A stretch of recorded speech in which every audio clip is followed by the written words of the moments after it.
Posso fare un po' di viaggio? Sì, no, scherzo. E ti costano Per quello voglio iniziare a fare. non so se esistono avvocati. No, non si sente. Si sente? Adesso sì.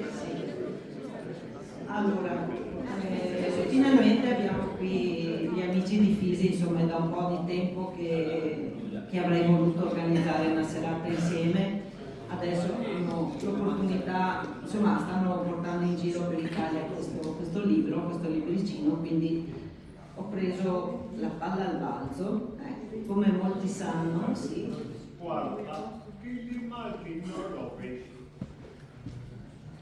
Ah no, sta lavorando lui, sta cercando l'immagine poi da spiegare per il suo intervento, serve per dopo. Sì, allora, siccome molti sanno qua dentro io parlo spesso di Fisi fino alla nausea, probabilmente qualcuno non mi sopporterà più, ma in realtà cioè, io non sono una che vende il ghiaccio agli eschimesi e quindi se ne parlo è perché ho fiducia che questa struttura possa essere veramente utile a tutti noi, no? Possa essere utile per riportare un po' di armonia in un mondo dove abbiamo vissuto un po' di tutto, no? E viviamo ancora in emergenze continue, distopie, vessazioni, ingiustizie. E quindi siamo in questa fase storica dove in realtà io, ma tutti voi presumo, non vediamo partiti che si prendano a cuore la storia la nostra storia, insomma, no? Che abbiano a cuore il nostro benessere per mancanza di capacità o forse perché non vogliono, in poche parole chi paga siamo sempre noi alla fine, no?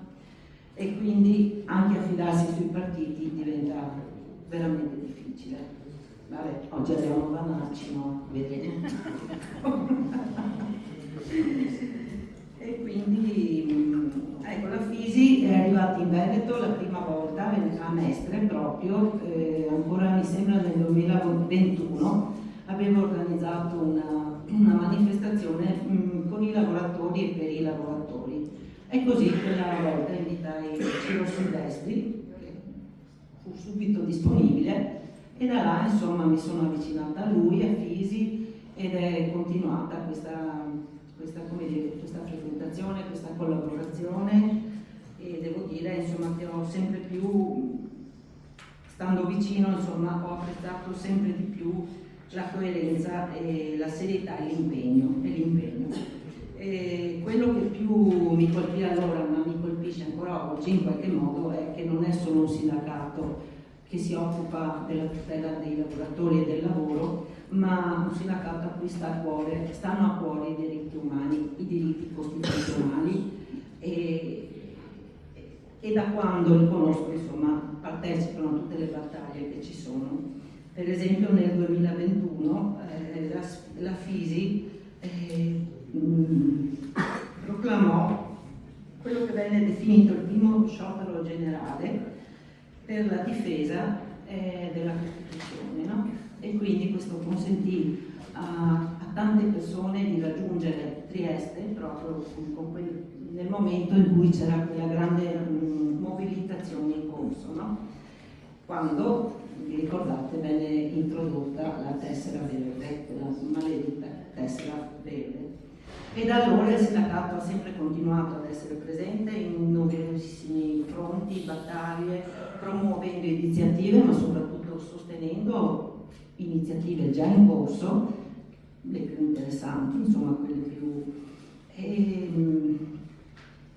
Allora, vi devo dire una cosa, una curiosità, no, di un fatto insomma, che a me intenerisce ma mi inorgoglisce anche. Dovete sapere che noi ci siamo posti il problema in questi giorni di avere una presenza femminile a questo tavolo e io ho voluto che la presenza femminile fosse Silvia, anche se lei non è abituata, diciamo, a fare interventi pubblici e quindi all'ultimo momento non lo voleva fare.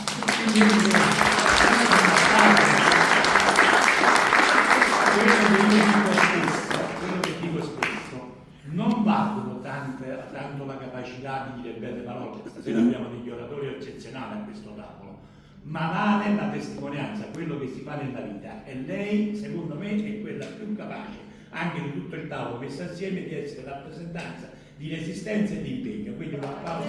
Brava Silvia!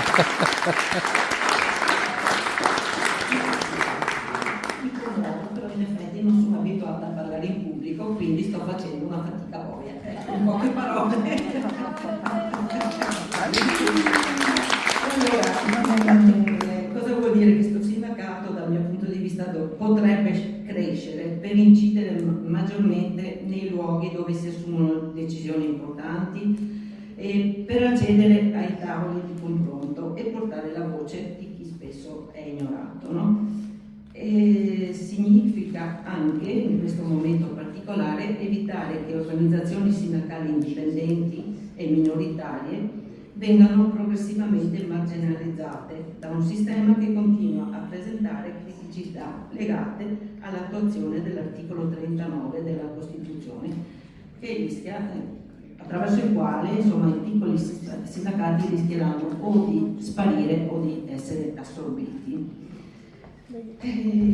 Vabbè, comunque noi siamo qui oggi anche per presentare questo libricino, questo volume che si chiama Un'agenda per il Paese, che è stato scritto a più mani da autorevoli studiosi e accademici, tra cui Guido Cappelli, eccolo là, Carlo Iannello, Elisabetta Frezza, Alberto Donzelli e poi altri ancora. Il libro chiaramente non vuole dare, magari, cioè non è una bacchetta magica che fornirà soluzioni, è una cosa, trovare soluzioni oggi è abbastanza difficile, però vuole sviluppare dialogo tra le persone e l'emersione di idee, insomma, per cui questo che stiamo facendo a Mestre poi lo faranno in giro per l'Italia in altri luoghi. E allora, abbiamo Ciro Silvestri, docente, sociologo e giornalista, ed è il segretario generale della FISI. Guido Cappelli, docente all'Orientale di Napoli, storico e filologo. Giusto Guido? Sì. Davide Tutino, che immagino lo conoscete,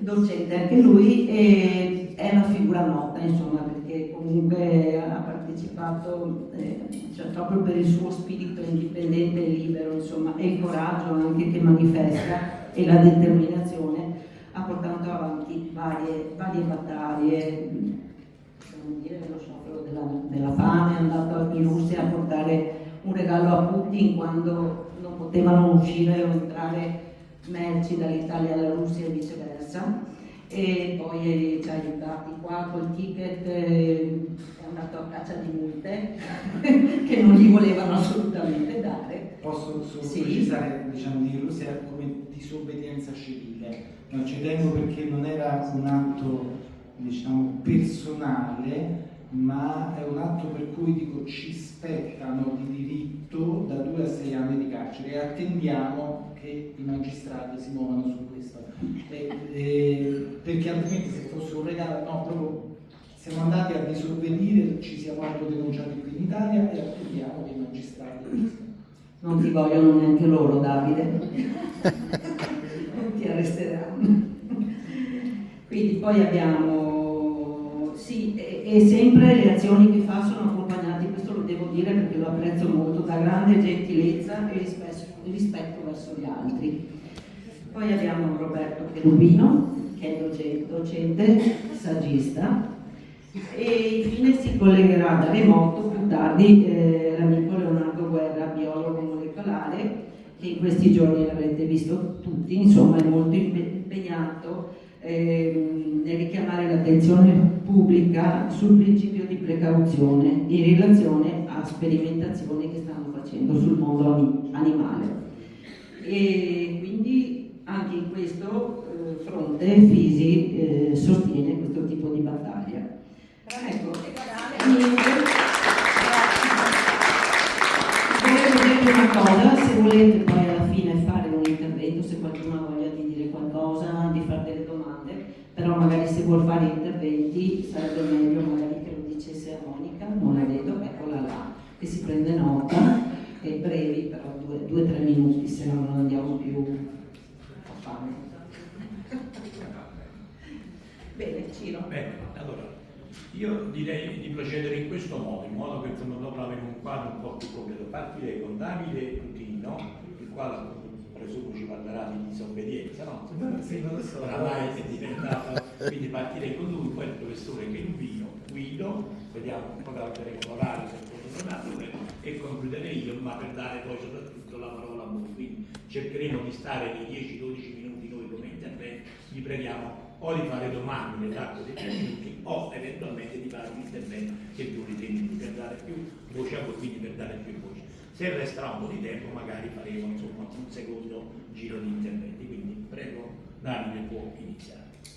Grazie, io non mi aspettavo di iniziare anzi senza il ma, perché qui è più giusta la congiunzione, perché veramente quello che non ti aspetti, lo abbiamo incontrato in questi anni, può essere veramente un momento di congiunzione alla vita, a te stesso, e questo è un grande dono. Così come sono impreparato, così come mi trovo normalmente di fronte alle mie giornate, di fronte a me stesso allo specchio la mattina, e vorrei, non per disobbedire io, e non per parlare di disobbedienza, ma perché credo che quando siamo insieme qualcosa di più grande disobbedisce, nel senso disattende il normale funzionamento.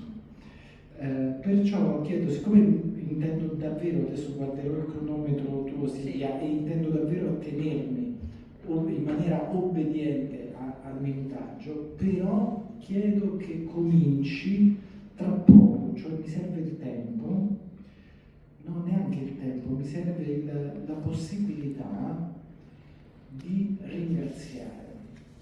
E il ringraziamento che noi abbiamo scoperto in questi anni essere qualcosa di vero, perché sempre nella vita abbiamo detto grazie e per favore grazie, ma non era vero prima di questi anni. Quando incontrandoci in questi anni, qualunque siano state le nostre scelte in questi anni, ci siamo incontrati nel mondo degli esclusi e ci siamo conosciuti nuovamente l'uno attraverso l'altro, e abbiamo riconosciuto nell'altro la grazia di essere insieme. Quello tutti abbiamo sentito che era un momento, nel cristianesimo si dice il kairos, il momento giusto, ma significa tante cose, perché in qualche modo è anche una sospensione del tempo, come quando nella Bibbia è detto fermati o sole. C'è un potere che va oltre l'umano, o forse passa attraverso l'umano e si incarna nell'umano.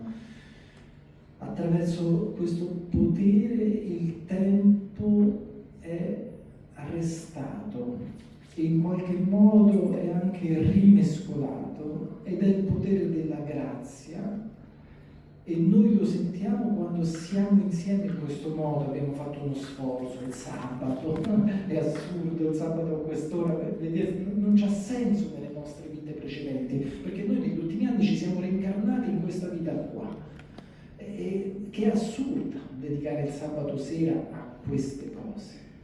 E nell'assurdo noi ci ritroviamo in piena logica, che è la logica della grazia, che sospende il tempo. E se noi non riconosciamo questo, e sento che noi lo riconosciamo ogni volta che siamo insieme, lo riconosciamo nei nostri sorrisi, nelle nostre emozioni, nel nostro non sapere neanche perché siamo venuti, nell'essere sempre impreparati. Se non lo riconosciamo, secondo me non possiamo neanche entrare negli altri ragionamenti, perché gli altri ragionamenti sono nell'ambito del logos, però di quel logos, cioè di quel tipo di discorso che si può esprimere. Ma noi siamo qui per l'inesprimibile, anzitutto. Perché? Provo ad esprimere veramente perché siamo qui per l'inesprimibile. Noi siamo in lotta contro ciò che non può essere sconfitto. Cioè, non ha senso, non ha senso. È tutto più grande di noi. Non ha senso pensare che ce la possiamo fare e al tempo stesso, anzi al momento, all'istante stesso, sappiamo che dobbiamo. Non puoi, devi. In questo paradosso, dicevo un attimo fa con un amico, siamo tirati da una parte all'altra e in questa tensione siamo chiamati a dare che tipo di risposta, la vibrazione che possiamo dare, con una corda tirata, come una corda tirata che vibra di quello che sta accadendo, questo coro insieme.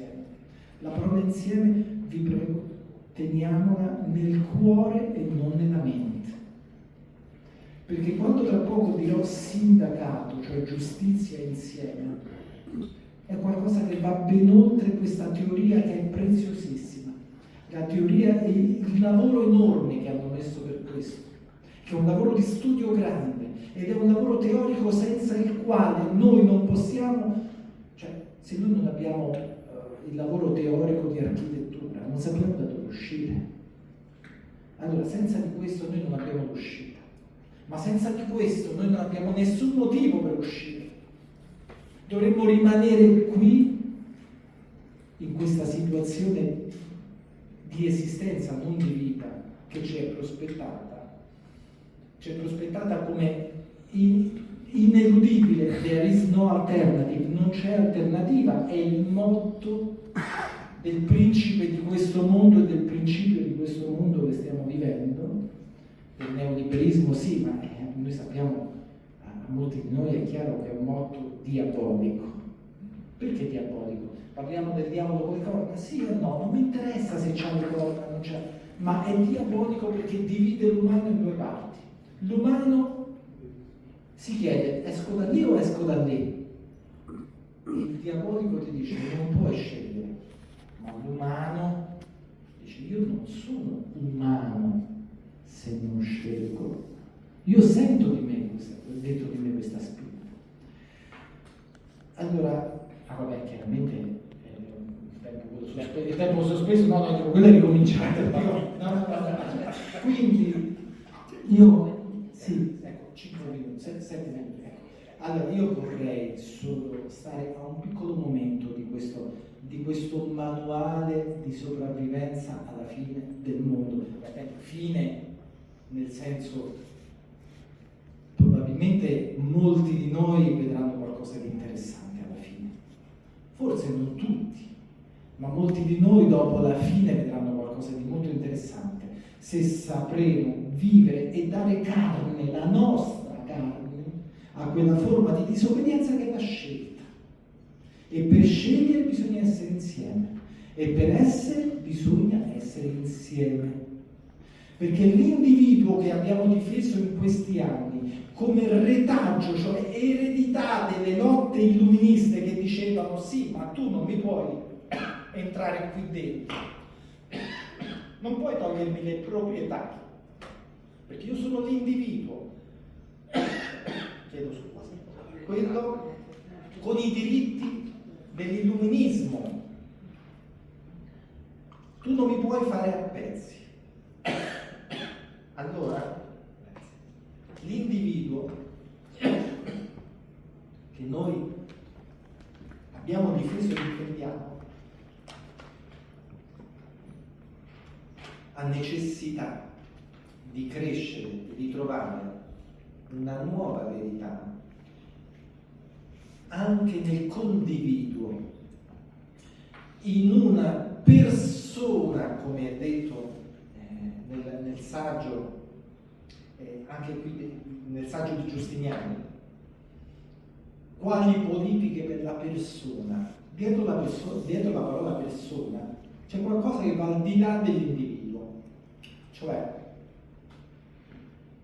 l'individuo è qualcosa di materialmente dato e tu non puoi toccarlo perché ha dei diritti, è l'individuo borghese.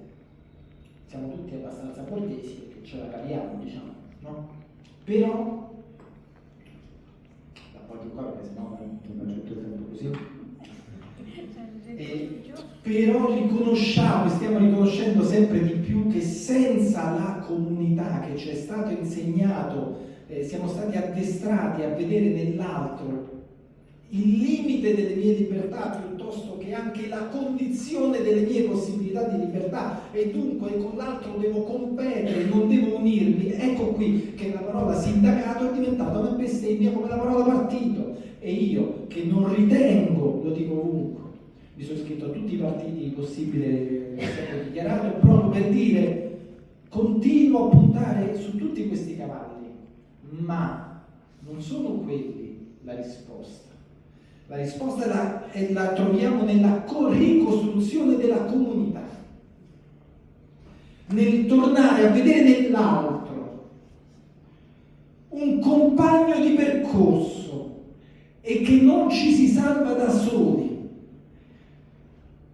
Un compagno di percorso, ecco qui andiamo e dobbiamo ritornare alla nostra Costituzione, che parla continuamente di persona, più che di individuo, e questo è merito di grandi tradizioni giuridiche, da Rosmini che disse la persona è, per il suo semplice esserci, è diritto, cioè la persona è il fondamento del diritto. Cioè il diritto non ti viene da fuori, dice sai è un patto che facciamo, no, si fonda sul semplice esserci della persona. Ecco che cos'è la persona, è uno che tossisce, che deve soffiarsi il naso, è un corpo, è dannatamente un corpo, deve mangiare, poi digiuna e poi muore, ma vive con i suoi amici e con i suoi compagni e si unisce a loro e dà tutto. Ecco perché io ritengo, e quello che vengo a chiedere, non c'è via d'uscita, e in questo io ho scelto il sindacato, senza lavorare sul terreno, cioè la ricostruzione della comunità. Io ho trovato tanto affetto qui, tanta riconoscenza, non verso di me, ma tra di noi. Allora io però sento di dover dire qualcosa di sgradevole, non a voi, ma a me, perché io l'ho detto a me. Ciro, quanto tempo tu mi hai detto? Dai, entra nel sindacato, no, dico, quanto tempo? Il sindacato, io sì, aspetta un attimo, aspetta. Allora, come la grazia allarga il tempo e lo sospende, ma c'è un'altra cosa.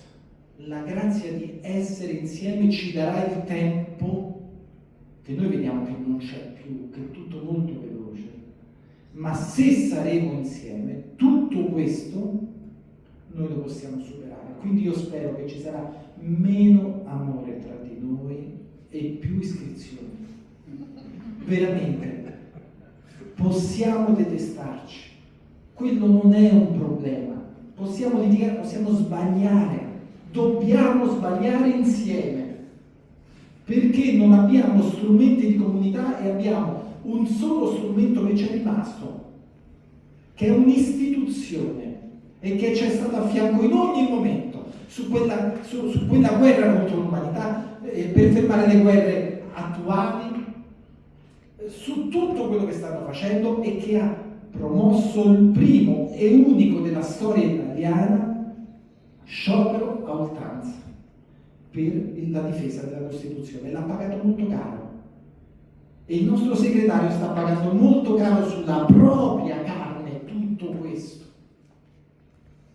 Allora io chiedo a voi quello che ho chiesto a me, perché se no non sono sincero, se no sono un bugiardo. Non voglio, io so che a volte riesco a esprimermi bene, come ha detto Ciro, anche ad avere una certa eloquenza, ma questo o è al servizio o è egocentrismo. E io sono un egocentrico. Allora, io sarei solo un misero egocentrico se questa mia caratteristica non la mettessi al servizio nostro. Veramente spero che litigheremo tutti da iscritti, piuttosto che abbracciarci da non iscritti, perché abbiamo bisogno di un sindacato di 1 milione di persone e non ci sarà più problema su chi votare, perché questo cambierà le carte in tavola. Questa è la via d'uscita, è l'architettura, qui c'è tutto il piano di evacuazione per il nuovo mondo. Ma il nuovo mondo siamo noi, e o siamo insieme o non siamo. Quanto costa? Molto meno della bara che ci stanno preparando. Una media più o meno 10 euro al mese, più o meno. Può darsi che sbaglieremo insieme. Quanto avremo sprecato per i prossimi anni? Facciamo 120 l'anno? Per i prossimi 3 anni avremo sprecato 360 euro? Costa molto meno di quello che ci stanno preparando. Proviamolo tutti, vi prego. Un abbraccio di meno, un obolo di più, se no non abbiamo lo strumento. Io veramente ve ne prego con il cuore. Io sento da iscritto di non aver dato abbastanza e domattina riparto presto, qualcuno mi ha detto grazie che sei venuto. No, non è grazie a me. Questa forza siamo noi insieme. Lui è venuto da Napoli, mica da Roma. Ma chi gliela dà questa forza?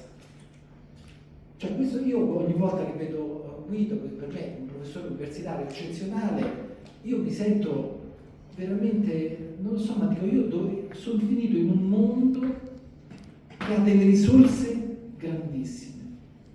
Gli manca, cioè, noi abbiamo paura di perdere. Ci hanno insegnato la paura di perdere, che non ce l'avevamo da bambini. Sbagliavamo, davamo a sbattere e ci facevamo male. Abbiamo il coraggio di perdere. 30 secondi, cioè dobbiamo prenderla questa sfida. Perderemo sì, è quasi sicuro, ma quel quasi cambia tutto. Ed è meglio perdere insieme. È meglio perdere insieme che vincere da soli, tanto da soli non vinciamo.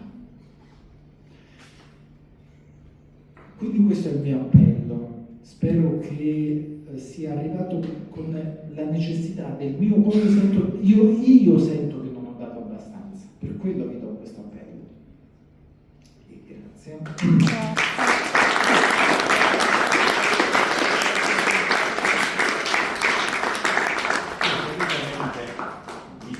È un osservatorio privilegiato, no? Perché girando spesso d'Italia, da nord a sud, incontro tante belle realtà, ma la fortuna più grande, il privilegio più grande che ho è avere compagni di viaggio come Davide, come Roberto, come Silvia, come Guido, e spero da domani anche con tanti di voi, perché vedete, immagino l'imbarazzo di un signore come Landini che magari si trova in una sala come questo e gli diciamo pure noi siamo un sindacato, mi verrà il dubbio, allora io che sono? Tutto tranne che il sindacato.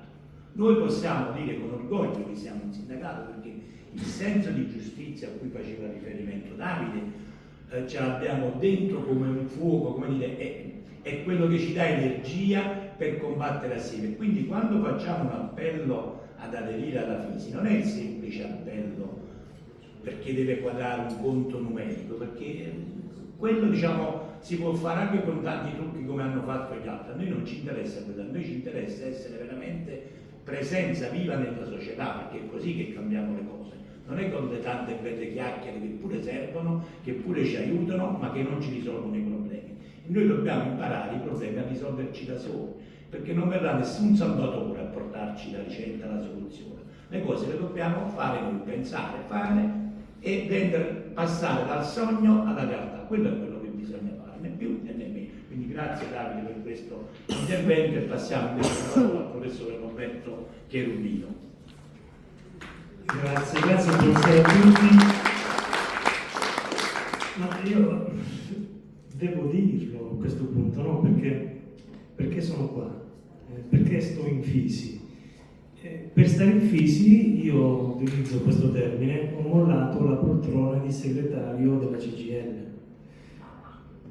questo è successo già 5 anni fa, il 7 settembre del 2021. Tant'è che io chiamai Ciro, ancora non lo conoscevo, ancora da iscritto alla CGIL, era metà settembre del 21, ci conoscemmo per telefono. Quindi la mia era una carriera, se vogliamo, già fatta, perché ero segretario a Treviso, facevo parte del direttivo regionale del Veneto, mi mancava solo di arrivare a Roma nella segreteria nazionale, cosa che, da quello che si diceva a quei tempi, sarebbe successa nell'arco di almeno 2 o 3 anni. Sono contento di aver mollato quella poltrona e sono felicissimo di essere qui accanto a Ciro, a Silvia, a Davide, a Guido, che sono persone che, avendo capito che c'è in corso una lotta senza precedenti tra il bene e il male sostanzialmente, qui siamo di fronte, dal mio punto di vista, a quella che possiamo definire una sorta di guerra spirituale, no? Dove c'è chi ha scelto di stare dalla parte dell'essere umano ancora prima che dalla parte dei diritti dei lavoratori, perché questo è bene, secondo me, sempre precisarlo. Il sindacato FISI non tutela semplicemente i diritti del lavoratore, ma per fare questo tutela prima i diritti dell'essere umano che c'è dietro al lavoratore. Questo non penso sia una questione che riguardi anche qualcun altro. Di sicuro questo lo fa FISI. Adesso io, essendo docente come tutti le persone presenti al tavolo, sono impegnato in questi giorni con gli esami di Stato, no? Quindi avevo preparato qualcosina da dire stasera, però poi venendo in macchina ho detto ma no, facciamo altro, perché cosa è successo oggi durante gli esami? È successo che io devo fare fatica spesso a trattenermi perché sarei pronto a intervenire spesso e volentieri su alcune questioni che ancora, come dire, governano il mondo della scuola, e poi piano piano arriveremo a capire che cos'è oggi il mondo della scuola. Perché noi abbiamo dato 10 oggi, vi faccio un esempio pratico, giusto per capirci, a un bravissimo ragazzo che ha fatto un esame orale basato su un videogioco molto interessante e meritava il 10, forse. Ma c'è stato un altro ragazzo che invece ha risposto alla mia domanda precisa, perché presentando l'articolo 11 della Costituzione, perché a scuola poi si parla molto spesso di Costituzione, ma senza poi entrare nel merito, si decantano delle virtù di una carta costituzionale che invece 5 anni fa è stata letteralmente stracciata, no? Calpestata. Allora ho detto, ma scusa, ma secondo te se uno Stato invia armi a dei paesi in guerra, sta rispettando l'articolo 11 della Costituzione oppure no? E lui ha detto no. Però poi ha avuto 7. Ecco, la scuola vive in queste situazioni, cioè vive una dimensione che non è assolutamente legata a quella che è la realtà dei fatti, cioè si propinano delle informazioni che non fanno altro che, dal mio punto di vista, essendo a scuola ormai da 20 anni, hanno una funzione ben precisa, quello di indottrinare le nuove generazioni. E quali sono gli strumenti che riescono a indottrinare queste nuove generazioni? Sostanzialmente sono 4. La prima ha a che fare col modello didattico, che è il modello delle cosiddette competenze. La seconda è l'educazione civica, che è stata inserita in maniera obbligatoria nelle scuole italiane proprio durante la pandemia, tant'è che mi sono sempre chiesto, ma perché tutta questa fretta? Cioè proprio adesso dobbiamo inserire l'educazione civica, possiamo aspettare, magari superiamo l'emergenza e poi magari ne riparliamo? No, era importantissimo inserirla immediatamente. La terza è l'Agenda 2030, tant'è che Davide lo sa, io ormai da quando sono rientrato a scuola dopo la sospensione nel 2022, essendo obbligato, e poi si parla anche di libertà di insegnamento, no? L'articolo 33, insomma, sulla nostra Carta Costituzionale abbiamo un sacco di articoli che nella realtà non valgono nulla, perché se esiste la libertà di insegnamento prevista dall'articolo 33, sono io docente che decido come e cosa insegnare. Invece no, mi obbligano a fare 3 ore di educazione civica obbligatoria all'anno in ogni classe. E allora cosa faccio io? La sfrutto e faccio contronarrazione dell'Agenda 2030. Quindi faccio vedere che cos'è il cambiamento climatico, che cosa non è il riscaldamento globale, che cos'è il green e che cos'è il falso green, perché poi quando ti trovi un candidato agli esami che ti porta l'auto elettrica, ma tu poi gli vai a dire ma guarda che l'auto elettrica non è green perché il materiale, il litio e il cobalto che servono per le batterie viene scavato a mani nude da bambini schiavi in Africa che muoiono ogni giorno sotto il crollo delle miniere, non possiamo più parlare di green. Quindi insomma la scuola vive questi falsi miti, questi dogmi sostanzialmente, sono tutti dei dogmi, cioè ripeto, la didattica, le competenze, io poi ho scritto un saggio approfondendo proprio il concetto di competenza, l'educazione civica, l'agenda 2030 e infine il non plus ultra che è la didattica digitale, no? Perché ormai siamo proiettati verso il futuro e allora non solo didattica digitale, ma rispetto, Davide, a 2 anni fa quando abbiamo creato quel documento, ti ricordi, perché poi come sindacato abbiamo creato 2 documenti negli ultimi 2 anni, il primo sulla didattica digitale, il secondo abbiamo creato un modulo di educazione civica per contrastare la narrazione dominante sull'agenda 2030 e che noi abbiamo cercato di condividere con tutti i colleghi italiani, come sindacato FISI, e noi l'abbiamo messa a disposizione di tutti. Che poi qualcuno l'abbia usata, io ci spero, ma da quello che vedo c'è una certa fatica perché molti colleghi hanno capito quello che è successo negli ultimi anni, l'hanno capito, ma ancora non riescono, come dire, ad assumere una posizione. Cioè, visto quello che c'è in ballo, vista la lotta, ripeto, è un attacco all'umanità senza precedenti dal mio punto di vista, insomma quello che abbiamo vissuto 5 anni fa non si può dimenticare. Noi, come dire, andiamo avanti forse perché siamo degli incoscienti o perché abbiamo le spalle cose, io ancora non l'ho capito, so solo che non ha senso vivere una vita da schiavi. Qualcuno diceva meglio un giorno da leone, no? Che 100 da pecora. Quindi insomma io sinceramente le cose che vorrei dirvi sulla scuola sono tante, ma venendo in macchina, vi stavo dicendo, ho pensato no, oggi faccio una cosa diversa, non racconto quello che succede di solito, ma faccio vedere, se posso, se siete d'accordo, io vorrei farvi vedere un quadro, un'opera di un artista, un espressionista tedesco che compie 100 anni proprio in questi giorni. C'è un'opera realizzata nel 1926 dal titolo Eclissi di Sole. Ho facoltà? Sì, certo. Posso? No, perché è interessante. Adesso io mi sposto. Perdonatemi un attimo. Perché è molto, molto significativo. Ed è... Ecco. Allora,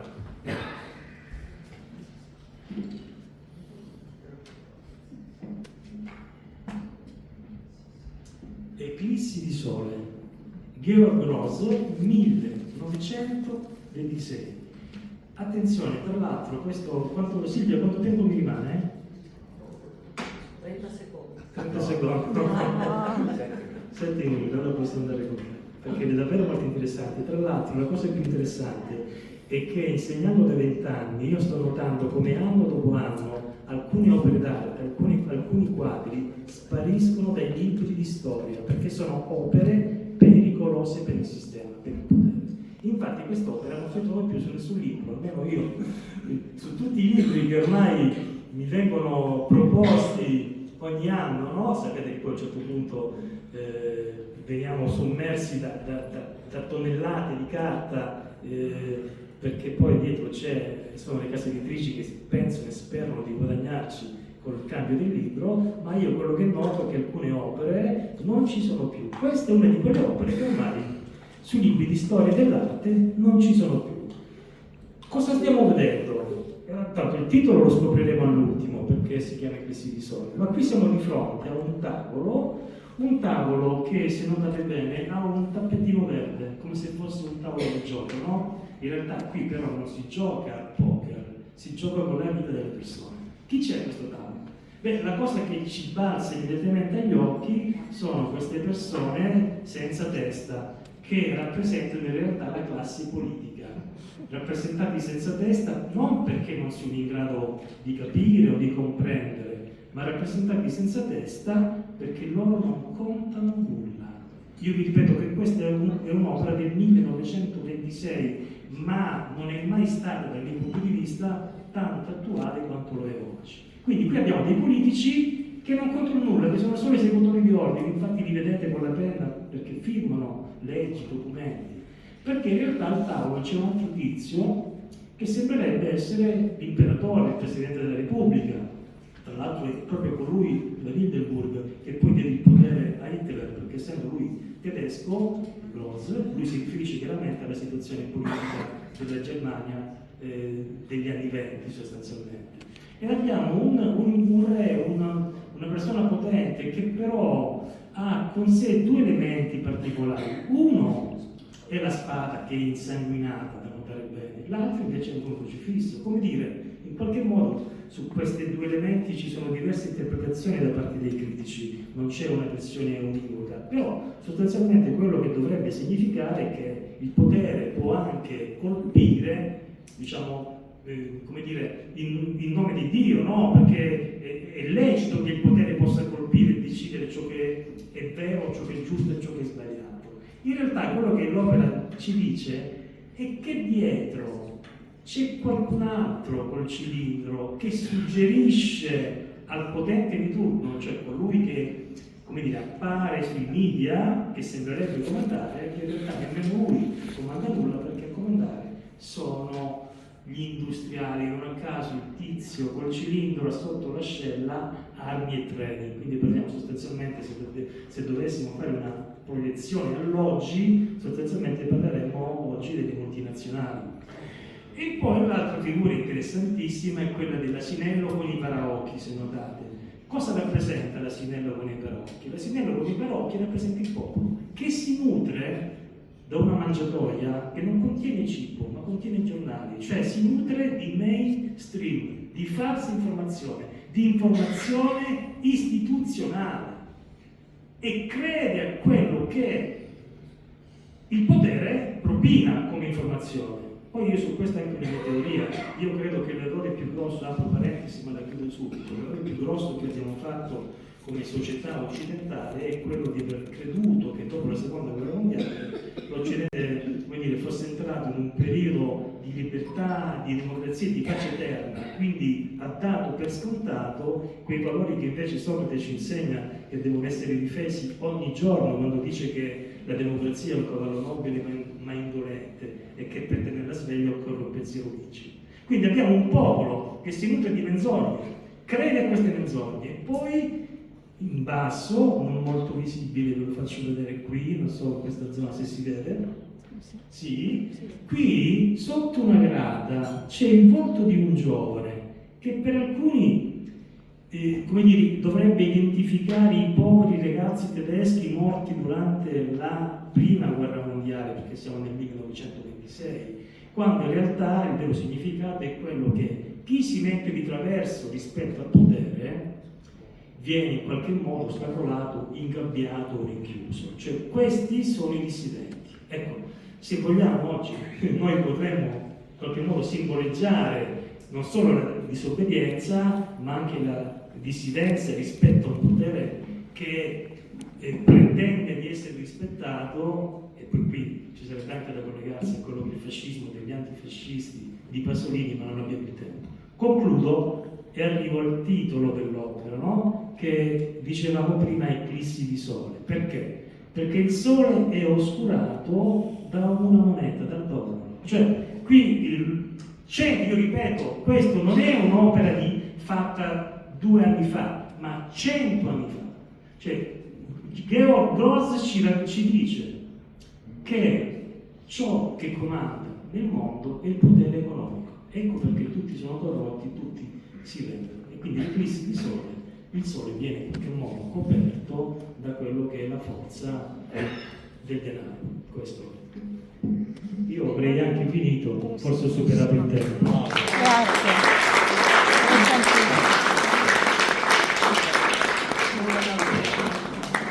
viene da sottolineare, vedete, anche attraverso l'analisi di un quadro, no? La lettura, diciamo, di eventi anche artistici, no? Beh, la capacità di Roberto è stata proprio questa, insomma, quante cose si possono decifrare. Il problema è che troppo spesso siamo distratti da un qualcosa che è semplice, è l'eccesso di informazioni. Noi ci interessiamo di tante cose, forse di troppe cose, e questo non ci consente di essere concentrati su qual è la possibilità di liberarci dalle catene, da questa prigione, no? Che in qualche modo ci hanno disegnato attorno.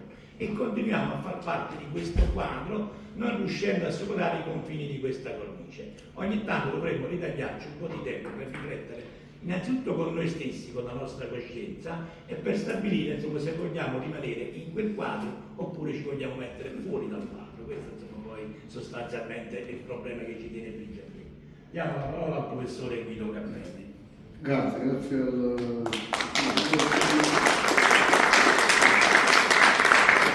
a tutti, sono molto contento di essere qua perché il Veneto è un bastione del dissenso vero, che dobbiamo cominciare a fare degli sforzi di fantasia politica per cominciare a darci un nome.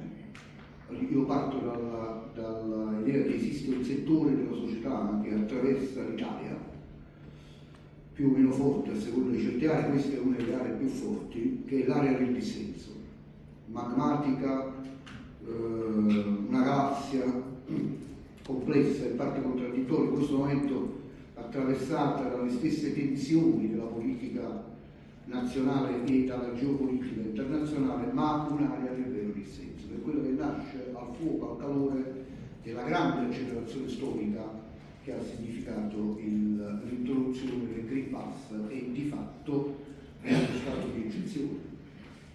Questo libro parte da questa cosa. Io utilizzerò i miei 10 minuti, che poi saranno 10 veri.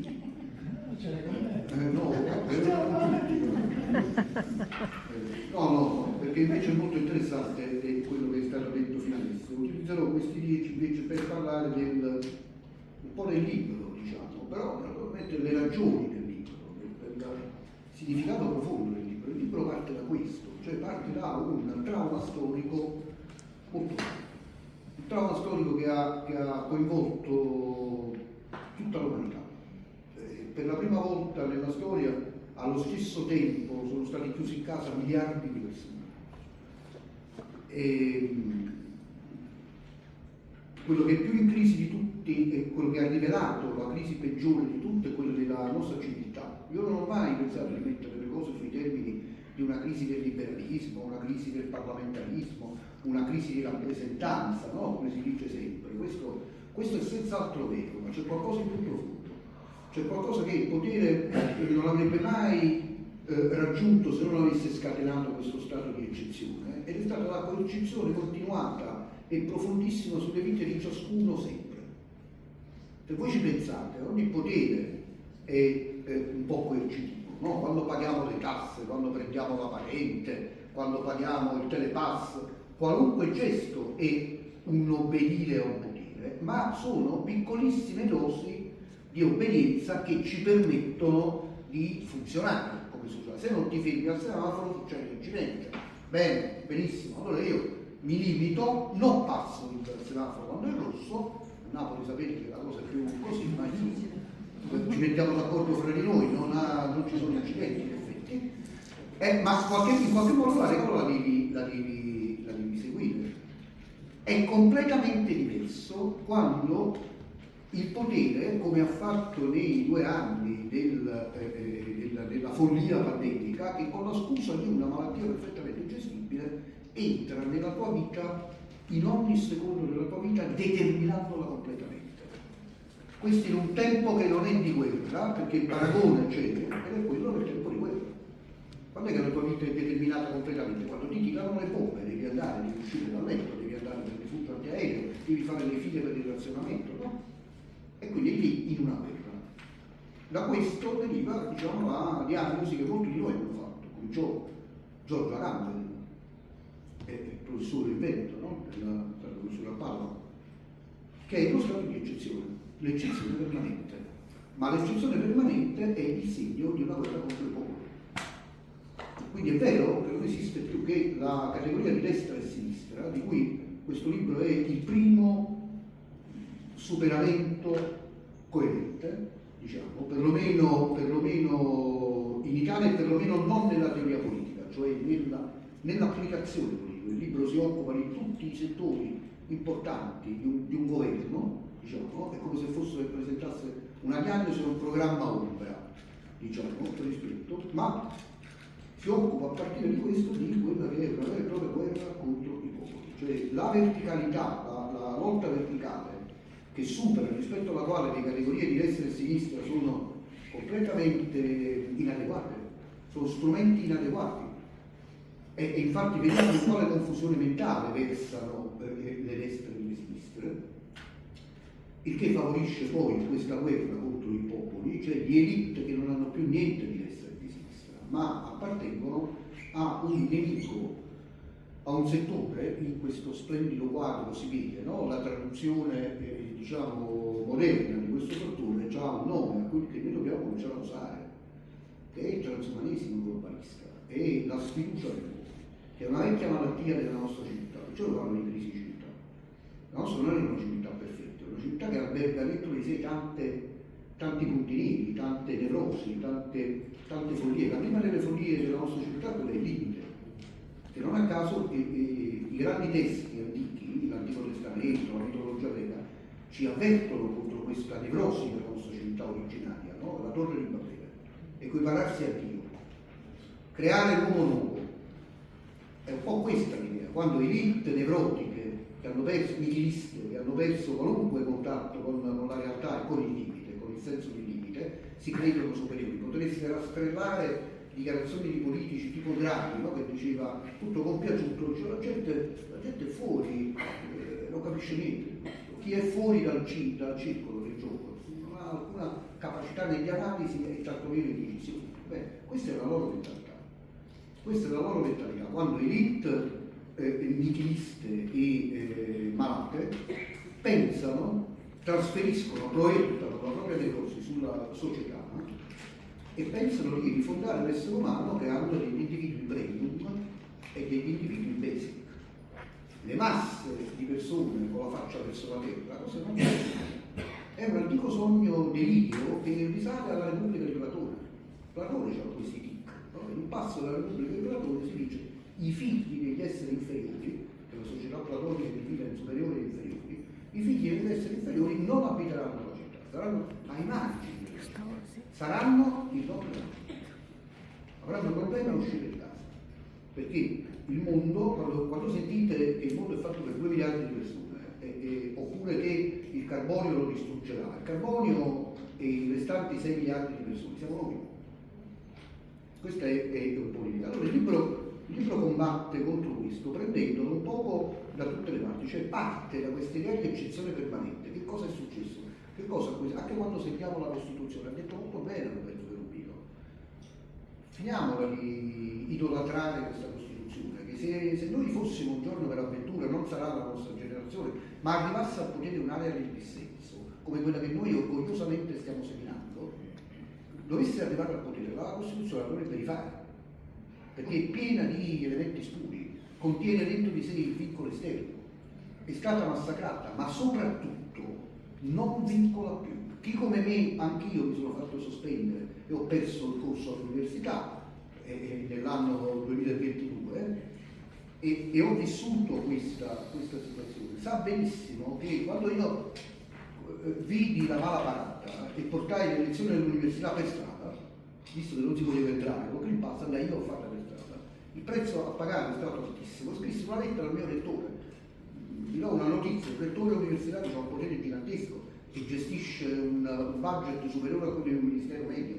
cioè sono le potenze, e gli feci tutto l'elenco a partire dalla Costituzione, ma poi le sentenze della Corte Costituzionale sulla libertà di insegnamento, anche sulla libertà di cura, tutte e due.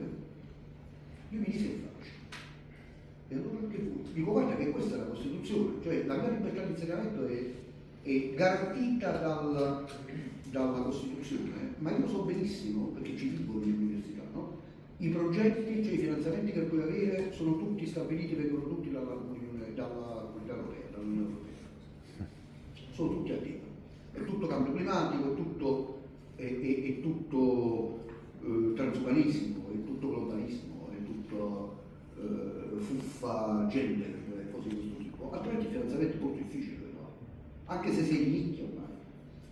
Bene, nella scuola è la stessa cosa, ma che altro è questo se non voler creare l'uomo nuovo, l'uomo plasmato, il suddito obbediente? Noi stiamo passando originariamente la nostra civiltà è basata sullo zon politico, no? Cioè sull'essere vivente politico.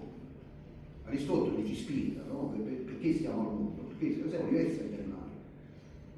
Non abbiamo la forza, non abbiamo le energie, ci mettiamo decenni, 10-15 anni per diventare indipendenti, no? L'essere umano. E quindi prolunga la sua debolezza con gli oggetti, con le cose, con le armi, con gli utensili, no? Per le cose da fare. E deve cooperare. Ed è fatto per cooperare, è fatto per stare insieme, per unirsi, no? E tendenzialmente è un amico. La situazione di eccezione della guerra contro i popoli, l'uomo nuovo, significa invece tanti atomi separati, impauriti l'uno all'altro, che vivono in un solipsismo estremo. Quindi Aristotele si va a far benedire, diciamo così, e con lui la parte, se vogliamo, sana, diciamo, della nostra civiltà, quella che vede nell'essere umano un cooperatore e un compagno con cui costruire qualche cosa. E la vita politica, che è l'unica umana, no? Dice Aristotele, lo prendo come esempio perché è fondativo, poi le cose sono andate su quella linea per molto tempo, modi contraddittori, vari, la nostra civiltà c'ha di tutto, però ha una linea chiara. E la linea era quella che gli esseri umani si mettono insieme nella polis e calcano la polis. Quando mi chiamò il rettore a dire perché stai facendo quello che stai facendo, perché non lo vai a fare in una sede sindacale, dentro al chiuso? E lui disse, ti piacerebbe, ma la polis è mia. E io con i miei piedini canto la polis per terra. E io sto nella pubblica piazza per lavorare, non vado al chiuso della sede. Bene, non vado a fare la riserva indiana. Parliamo di questo, e quindi parliamo di perdita di sovranità, perché storicamente la sovranità si è data solo dentro un territorio determinato. Questo lo dico anche per i tanti di noi che hanno pensieri di totale indipendenza regionale. Lo dico tranquillamente in partibus infideli, in una terra che ha una forte tradizione. E io comprendo, anche io faccio parte di un gruppo che si chiama Autonomia Napolitana. Credo nel rapporto dei territori, credo nella territorialità, credo nel recupero della partecipazione attraverso l'interesse e la cura del proprio territorio. Ma attenzione, perché storicamente il territorio in cui si è data le forme di democrazia, di sviluppo, di crescita e un'unità culturale millenaria, l'Italia. La vogliamo rifare, la vogliamo rifondare, la vogliamo rendere più articolata, più territoriale, più paritaria, più egualitaria. Fuori siamo piccole patrie, difficili da difendere, facili da prendere. Quindi è una questione di sovranità. La sovranità non è solo politica, hai visto che io vado lungo, ma in 2 minuti la finisco. La sovranità non è solo politica. No, si va facendo tardi. Concessa. Perché la sovranità non è solo politica, la sovranità parte da se stessi, la sovranità è il suo corpo. E quindi l'aggressione che abbiamo subito, questa guerra contro il popolo, è partita dai nostri singoli corpi. Ha messo di fronte a noi, tutti, ciascuno di noi, di fronte alla terribile scelta di annullarsi, perché cedere il tuo braccio, cedere il tuo corpo o perire, socialmente perire. Adesso noi sappiamo che era un bluff, erano alcuni mesi, perché siamo società deboli, ci siamo tutti impauriti, ma noi in quel momento non lo sapevamo. Noi cominciavamo a vedere la possibilità, chi di noi si oppose, cominciò a vedere la possibilità di finire fuori casa, di finire sotto i ponti, della povertà, della sofferenza, del dolore, della morte. Questo avevano visto, che è un'altra delle malattie delle nostre civiltà antiche. Racconta Plutarco, no? Lo storico greco, racconta la storia del Minotauro globale. Chi era? Era quel mostro, metà toro, metà essere umano, che offeso dagli ateniesi gli chiede il sacrificio di 7 vergini e 7 fanciulle ogni anno. Se non volete la guerra, cari ateniesi, dice il re di Creta,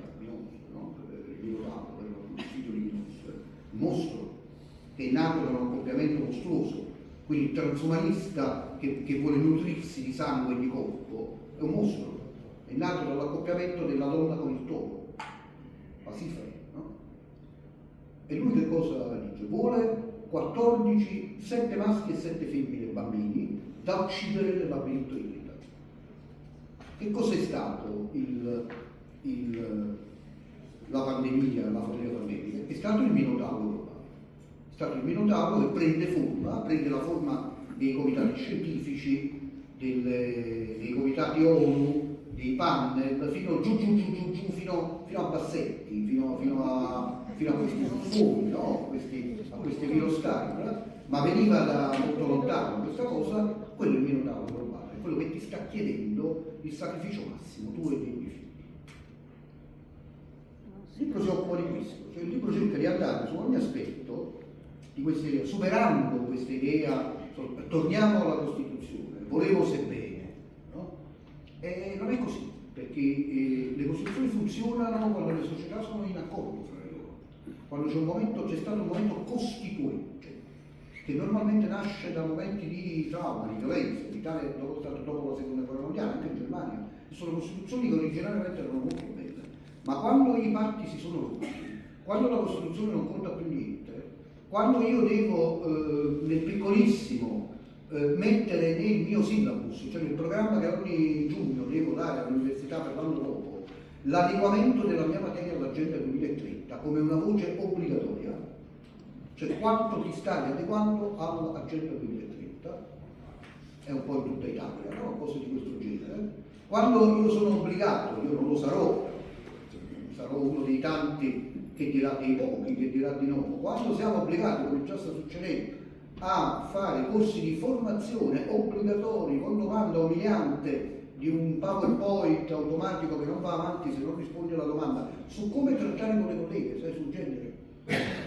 Un'idea che presuppone il fatto che ognuno di noi sia cattivo, perché è un mondo cattivo. La guerra contro i popoli dell'elite presuppone un mondo cattivo, nel quale siamo tutti retrocessi al cattivi, siamo tutti sospettosi l'uno dell'altro. È una guerra di tutti contro tutti, che è il sogno bagnato di ogni potere. Così si governa da solo, con la delazione, con la cattiveria, con la, a Napoli si dice con la cazzimma, con la cattiveria interna, nel bene e nel male. Ma cazzimma è una parola originariamente cattiva. Chiara cazzimma è cattivo, è maligno, ed è la cazzimma collettiva che loro ti stanno obbligando a prendere, perché quando ti senti come un topo inseguito che puoi affogare, non guardi più in faccia a nessuno. Il loro sogno, sapete quale sarebbe? E ci hanno provato, dividere i padri dalle figlie. Ci stanno provando 1000 volte. Prima i padri dalle figlie, che questa è un'idea fortissima, no? Vedere il patriarca, è tutto poi farti vergognare che esisti e dividere tutti da tutto. Come rispondere? Ecco, una cosa del genere, io sono cosciente, diciamo, delle mie piccole doti persuasive, per cui immagino una parte di voi dice come rispondere ammazzandoli tutti e tagliando la gola ai cattivi. Invece si risponde così, con questi piccoli esperimenti che devono sommarsi. Guardate che credo che la cosa più importante qua, dopo il dipinto che ci ha fatto vedere Roberto, l'ha detta Totino. Non è facendo le rivolte. Ci sarà il momento in cui devi mettere il corpo in mezzo, lo abbiamo fatto, io l'ho fatto, lo hanno fatto alcuni di noi. Si fa con 1 milione di iscritti uffici, cioè si fa ricreando un sindacato, un giudicare insieme, un esercitare insieme la giustizia, un sindacato che è più di un sindacato settoriale, non è quello che ti fa la consulenza. Effettivamente, se vuoi la consulenza vai da CGIL e lui te la fa più facile, noi stiamo crescendo. È un sindacato politico, è un sindacato che è un'idea, è un sindacato filosofico politico. E infatti tira fuori libri collettivi come questo, in cui ciascuno dei problemi, la scuola, l'università, e vanno tutti nella stessa direzione. E noi abbiamo fatto una riunione insieme. Il vincolo esterno, di cui parla benissimo Minuzzi, no? L'idea che l'Italia appunto come paese è vincolato da trattati internazionali capestro, che poi da soli favoriscono tutte le strette economiche che sono la principale leva di pressione sulle popolazioni, la paura economica.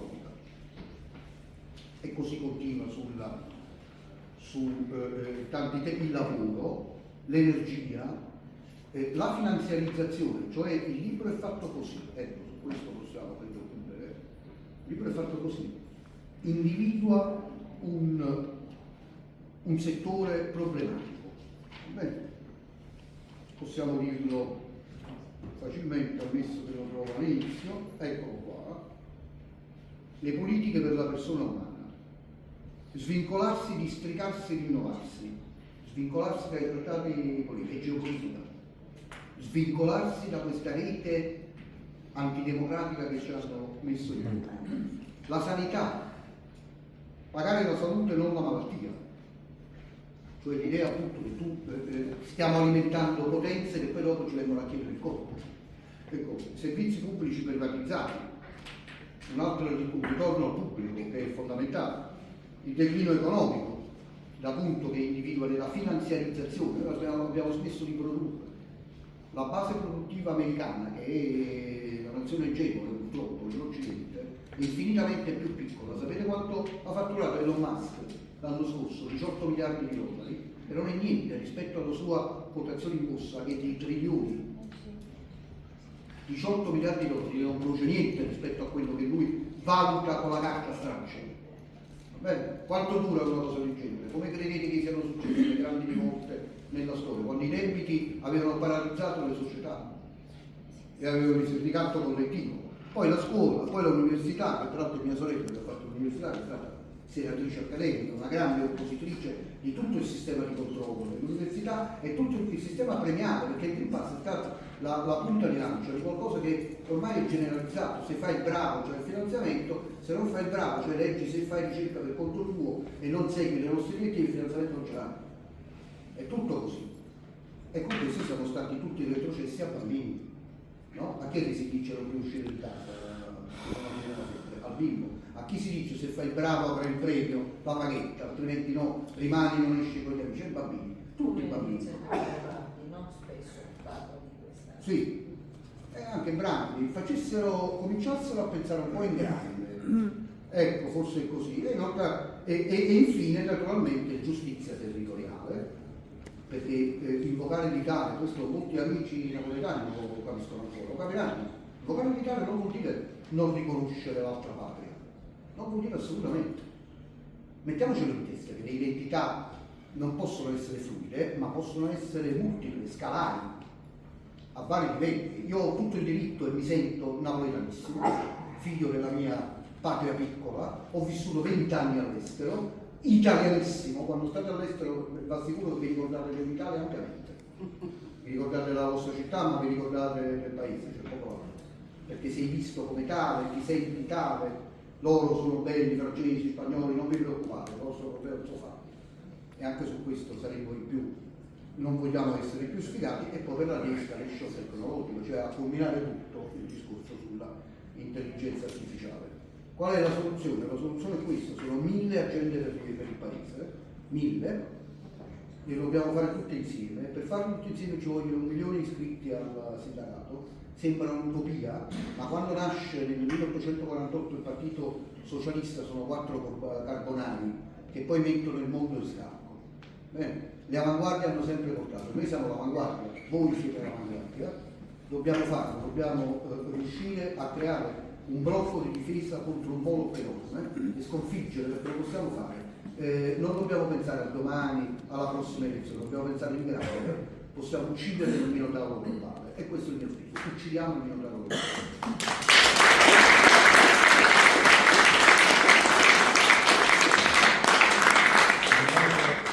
È chiaro a tutti, no? Perché al professore Cappelli abbiamo riconosciuto qualche minuto in più rispetto agli altri, perché i suoi, come dire, le suggestioni che riesce a creare, no? Facendo collegamenti con la storia dell'umanità, quello che succede adesso, ma soprattutto per quello che potrà succedere domani, sarebbe veramente un delitto interromperla, insomma, rilevare ai tempi. Quindi perdonerete questo disallineamento, ma insomma era necessario farlo in questo modo.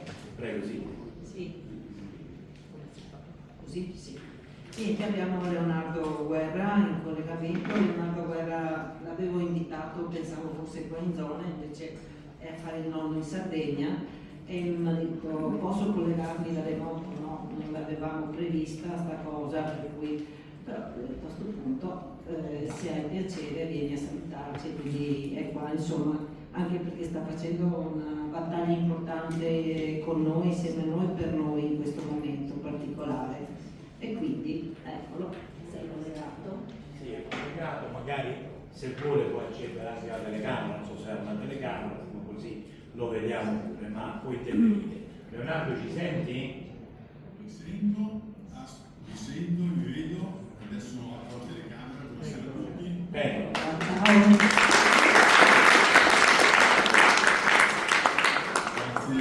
Grazie mille per l'invito, è un piacere essere il vostro ospite, anche se brevemente perché ho dei vincoli che devo rispettare, perché da nonno non posso essere così libero come ero prima. E è un piacere essere con voi e devo dire che sto imparando a conoscervi molto meglio di quanto non vi conoscessi prima e sono molto onorato di essere assieme a voi e condividere, per quello che ho sentito, la visione del professore che mi ha preceduto, su cui sono pienamente allineato, perché noi dobbiamo, credo, come popolo e come fisi, sviluppare un paradigma e quindi una visione completamente diversa da quella che ci impongono tutti i santi giorni i padroni del vapore e i padroni del mondo. E siamo in grado di farlo, siamo in grado di progettare il mondo che vorremmo noi, siamo in grado di tornare ad essere identitari, legati alle nostre radici, perché questo è fondamentale, altrimenti ci sballottano di qua e di là, ci fanno diventare quello che loro vogliono, e soprattutto siamo in grado di generare le idee che servono. Perché ricordatevi che se esiste una biologia dei virus, esiste una biologia delle idee che è molto più potente dei virus, e noi siamo in grado, perché storicamente siamo uno dei popoli più floridi da questo punto di vista, di generare nuovi approcci, nuove idee, e siamo fra i popoli più innovativi in assoluto, non solo dal punto di vista tecnologico, ma anche sociale, ma anche umano. Abbiamo il Rinascimento che è la prova provata che quando l'uomo è solidale con i suoi simili e condivide una visione di alto profilo, può esprimere al meglio tutto il suo potenziale in qualsiasi campo della vita, da quella materiale piuttosto che quella intellettuale, per non dimenticare quella spirituale. Poi ognuno sceglie il grado di vita che vuole, ma la libertà di poter creare è una nostra prerogativa a cui non possiamo rinunciare. Nell'ultimo periodo abbiamo anche dimostrato come si possa interrompere un processo che sembrava ineluttabile, o quantomeno ricondurlo in termini ragionevoli. Sto parlando della vaccinazione sperimentale negli allevamenti per la viaria, quando erano previsti 200 allevamenti, cioè la totalità degli allevamenti del Veneto, come primo step per estendere tutto a livello nazionale, muovendoci in modo diretto, in modo concreto e dalla parte dei cittadini e dei consumatori.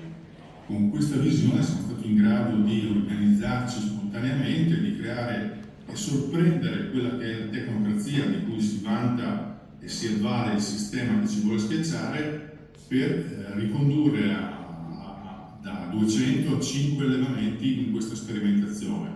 Questo ci ha consentito di delimitare un rischio biologico potenziale, ma che esiste, e stiamo continuando, perché con le diffide, con i FOIA eccetera, stiamo acquisendo documenti che dimostrano che quello che avevamo progettato era a dir poco discutibile.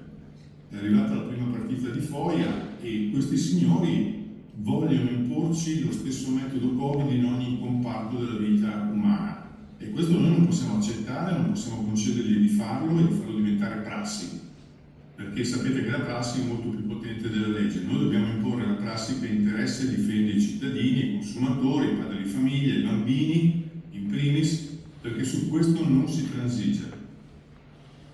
Siamo stati anche oggetto di attacchi vari, ma questo ci aiuta ad essere più forti di quanto non fossimo prima.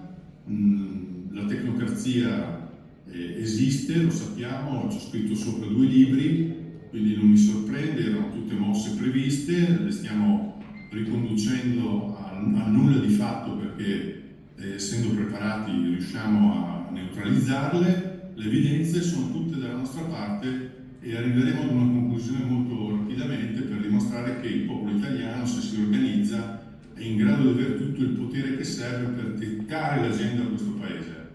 E l'agenda deve essere un'agenda che ha l'essere umano al centro. Tutto quello che ci stanno costruendo attorno è una sovrastruttura spesso mediatica. Noi dobbiamo uscire dalle loro trappole mentali, spesso anche dalle nostre stesse trappole mentali, perché ce le autoimponiamo se non siamo in grado di diventare consapevoli e sviluppare la nostra coscienza, ma tutti insieme possiamo aiutarci a far diventare il popolo italiano o parte del popolo italiano una realtà che imponga il rispetto per l'essere umano e una visione che sia per il futuro e per i prossimi 50 anni una visione che non sia meccanicistica ma sia legata anche banalmente a difendere l'accesso al cibo sano e naturale, perché l'ultima difesa dei diritti naturali è quella della difesa di un cibo sano e naturale che nell'agenda dei signori del vapore del mondo vogliono trasformare in modo sintetico e attraverso il cibo sintetico trasformare l'essere umano in quello che loro hanno preteso e vogliono pretendere di far diventare un uomo sintetico, e questo a noi non va bene, non siamo disponibili ad accettarlo.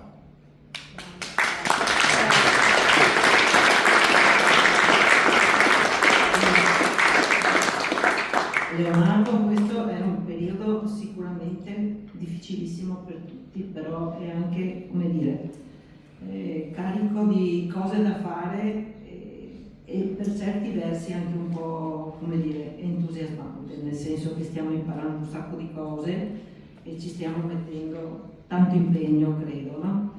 Probabilmente non vedremo il risultato, però mi sembra che sia buono quello che stiamo facendo, quantomeno mettere dei segni per chi vive dopo di noi, insomma. Grazie.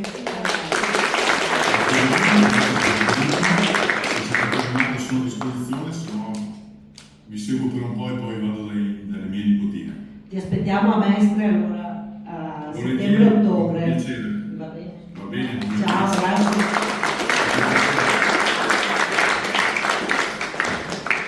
Nella fase iniziale vi avevo detto che ovviamente vogliamo dare spazio anche a voi e quindi ovviamente per una serie di necessità sarò quello che farà l'intervento più rapido, perché posso fare come Cornelia di Gracchino, dopo che ho seguito i nostri GL, posso anche fare a meno di dire cose che magari ripetono quello che hanno detto. Voglio giusto togliermi la soddisfazione di fare alcune considerazioni che ci danno anche la possibilità, di capire come possiamo effettivamente centrare il nostro impegno. E vi potrà sembrare strano, ma vi parlerò della Chiesa Cattolica, dice che c'entra con noi, c'entra in comune.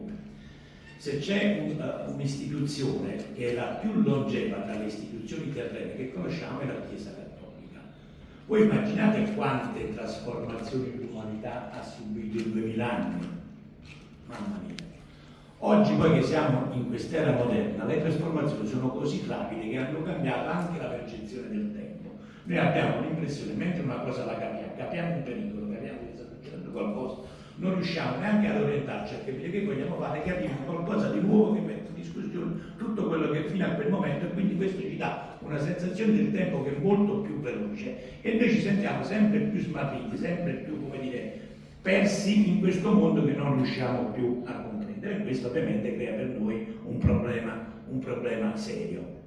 Bene, pensate, alla fine del 1800 c'era un problema serio, che era quella dell'industria che si affacciava, dell'industria e della finanza che si affacciavano nel mondo per regolarlo e che puntavano a schiavizzare l'uomo e a renderlo integrato alle macchine per trarne il maggiore profitto. Bene, la Chiesa Cattolica in quell'occasione con Papa Leone XIII promulgò l'enciclica Rerum Novarum. Quello è servito in qualche modo a creare la dottrina sociale della Chiesa. Ci ha accompagnato per circa un secolo e mezzo, perché oggi siamo a 135 anni dalla promulgazione della Rerum Novarum, e in qualche modo è stato, il faro per regolare i rapporti che non sempre, erano improntati al rispetto dell'umano. Quindi, al di là anche delle colpe, delle responsabilità, dei peccati di cui anche la Chiesa si è macchiata, però se bisogna riconoscergli un merito è che ha tracciato una rotta per dire in questo modo si possono fare delle cose, oltre questo non rispettiamo più l'umano, e quello ci ha accompagnato fino a mo'. Ora, per lo stesso principio che dicevo prima, cioè che la vita sta scorrendo così velocemente, anzi la modernità scorre così velocemente, che oggi noi abbiamo un altro grande problema, che è quello dell'intelligenza artificiale, va bene? E non è assolutamente un caso che in concomitanza con una nuova emergenza, perché è quello che rischia di soppiantare l'umano, l'uomo viene posto ai margini perché molte delle attività che l'uomo può elaborare possono essere sostituite con l'intelligenza artificiale. Questo può suscitare la tentazione in qualcuno di dire l'uomo non serve più, è inutile. Quindi, al di là delle funzioni necessarie, noi riduciamo un po', la presenza umana, li mettiamo in un margine, gli togliamo un po' di diritti e poi o sono contenti o saranno schiavi, insomma, perché questo è il progetto. E la Chiesa prontamente arriva con un altro leone, Leone XIV, e vi caccia l'enciclica che è la Magnifica Humanitas. E guardate, anche il titolo è una ricerca molto profonda, perché sta a ribadire per l'ennesima volta che è necessario all'interno di un concetto di vita mettere l'uomo al centro. Qualsiasi concetto di umanità che esclude l'uomo va in quello che appunto diceva il professore Cappelli, che è transumano, qualcosa che va oltre l'umano, che noi non possiamo più riconoscere. E la Chiesa anche in questo caso è voluta essere pronta ed è venuta fuori con quella che è un'indicazione che potrebbe accompagnarci, non dico probabilmente in questo caso per un altro secolo e mezzo, ma probabilmente per qualche decennio, perché poi dovremo vedere quali sono le trasformazioni che ancora ci aspettano. E dice: che c'entrate voi con la Chiesa Cattolica? Niente, quasi niente, insomma, se non per il credo di ognuno di noi che sceglie personalmente, però abbiamo voluto ripercorrere in questo senso proprio quella via che loro hanno tracciato. Quando oggi, questo lo dice Papa Leone XIV, oggi noi abbiamo le istituzioni che sono degli involucri vuoti, perché sono stati svuotati del senso del pubblico. Mi sembra da strano, noi l'abbiamo detto con un nostro amico autore, con Carlo Iannello, in un libro precedente che abbiamo sostenuto, che è Lo Stato del Potere. Noi oggi abbiamo un simulacro di democrazia, un simulacro di istituzioni, perché di fatto i rapporti all'interno di queste istituzioni sono regolati e sono decisi da forze private. E ovviamente tu hai la sensazione di avere un Parlamento, per cui dici vabbè, ma noi siamo una repubblica parlamentare, per cui il Parlamento agisce, ragiona e promulga leggi nell'interesse del popolo italiano. Sì, ma se dentro ci fossero i parlamentari, quelli sono dei fantocci che fanno quello che gli viene detto dal potere finanziario. Quindi ovviamente noi questa tranquillità di essere regolati in maniera democratica e in maniera, diciamo, secondo quello che è l'etica dello Stato, non esiste più. Lo avevamo già capito con il libro del professore Carlo Iannello, perché ha fatto un'analisi molto dettagliata, ma poi ci siamo posti un problema. Con che, visto che siamo stati così bravi, che abbiamo capito tutte queste cose, avete visto la capacità di analisi non ci manca, no? Quindi siamo stati anche bravi a fare raffinatissime analisi. Allora abbiamo messo assieme tutti questi bravi professori, questi bravi accademici, e gli abbiamo fatto la domanda semplice, quello che si fa anche ad un bambino. E allora, e là è nato il problema.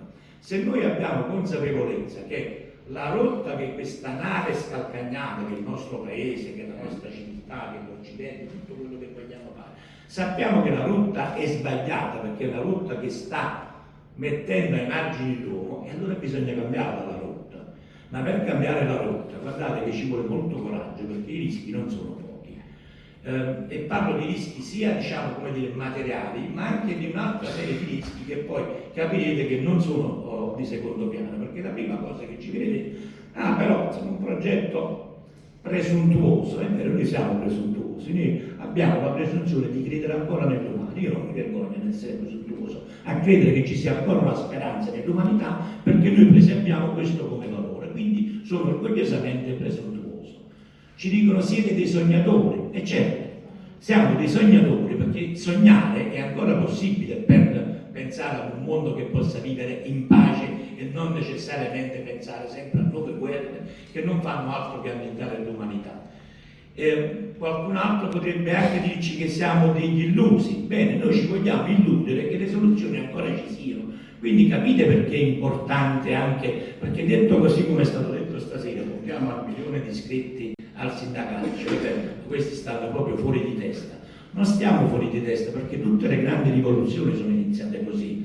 Il problema non siamo noi, diciamo, a pensare che questo sia possibile, il problema è chi ancora non ha capito che alimentando le vecchie organizzazioni sindacali, alimentando quel vecchio sistema, non si fa altro che prolungare, diciamo, come dire, questa resistenza, o meglio, prolungare questa lotta che noi dobbiamo fare contro questi poteri. Quei rapporti vanno recisi, vanno tagliati, vanno disconosciuti, perché non può iniziare un nuovo mondo se deve convivere con quel mondo. Sono due mondi che sono in contrapposizione. Io non voglio fare guerra a nessuno, non voglio ammazzare nessuno, non voglio, come dire, però voglio dire, non siamo compatibili noi con la CGIL, con la CISL e con la UIL.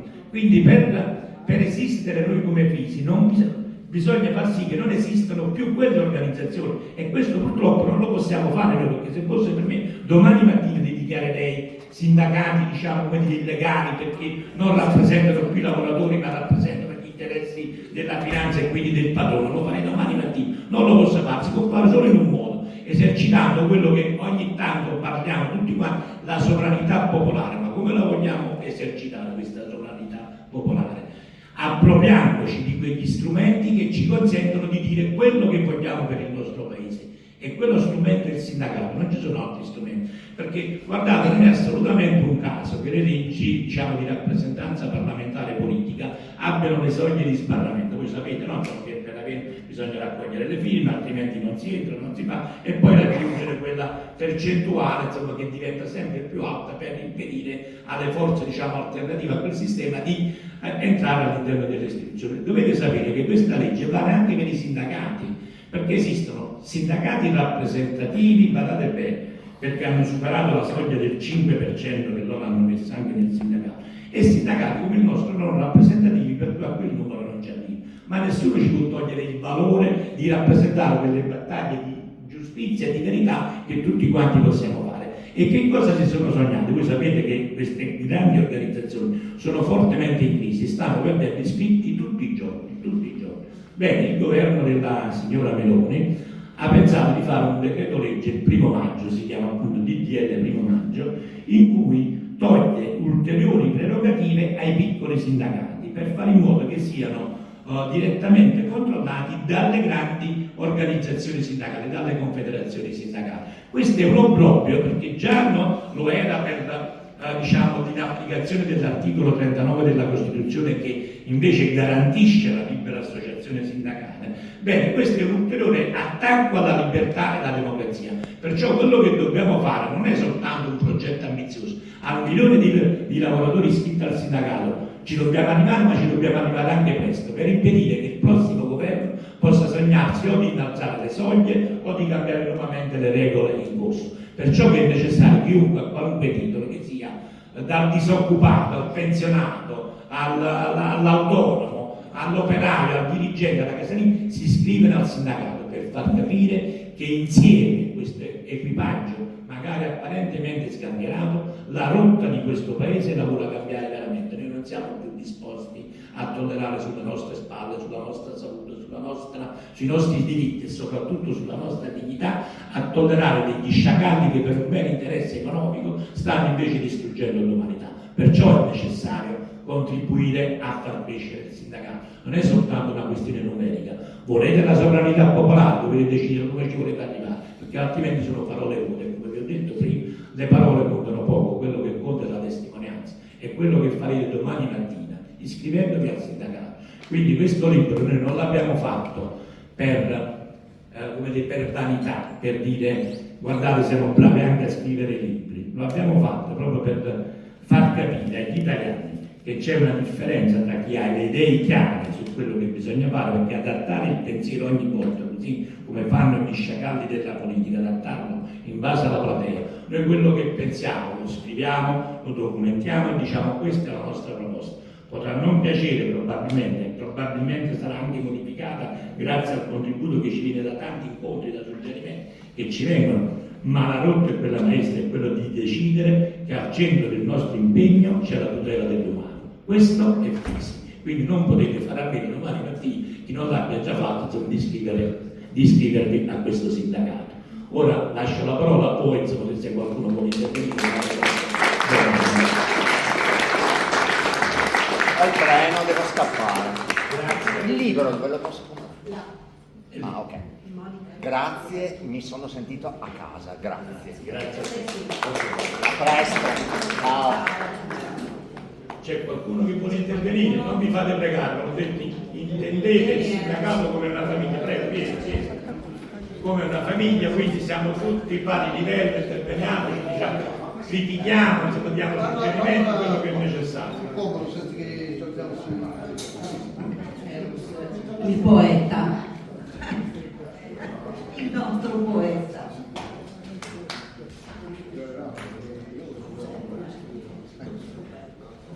Grazie. No, così non va bene perché devi fare l'inchino. No, non va bene l'inchino. No, perché quindi ci dobbiamo inchinare.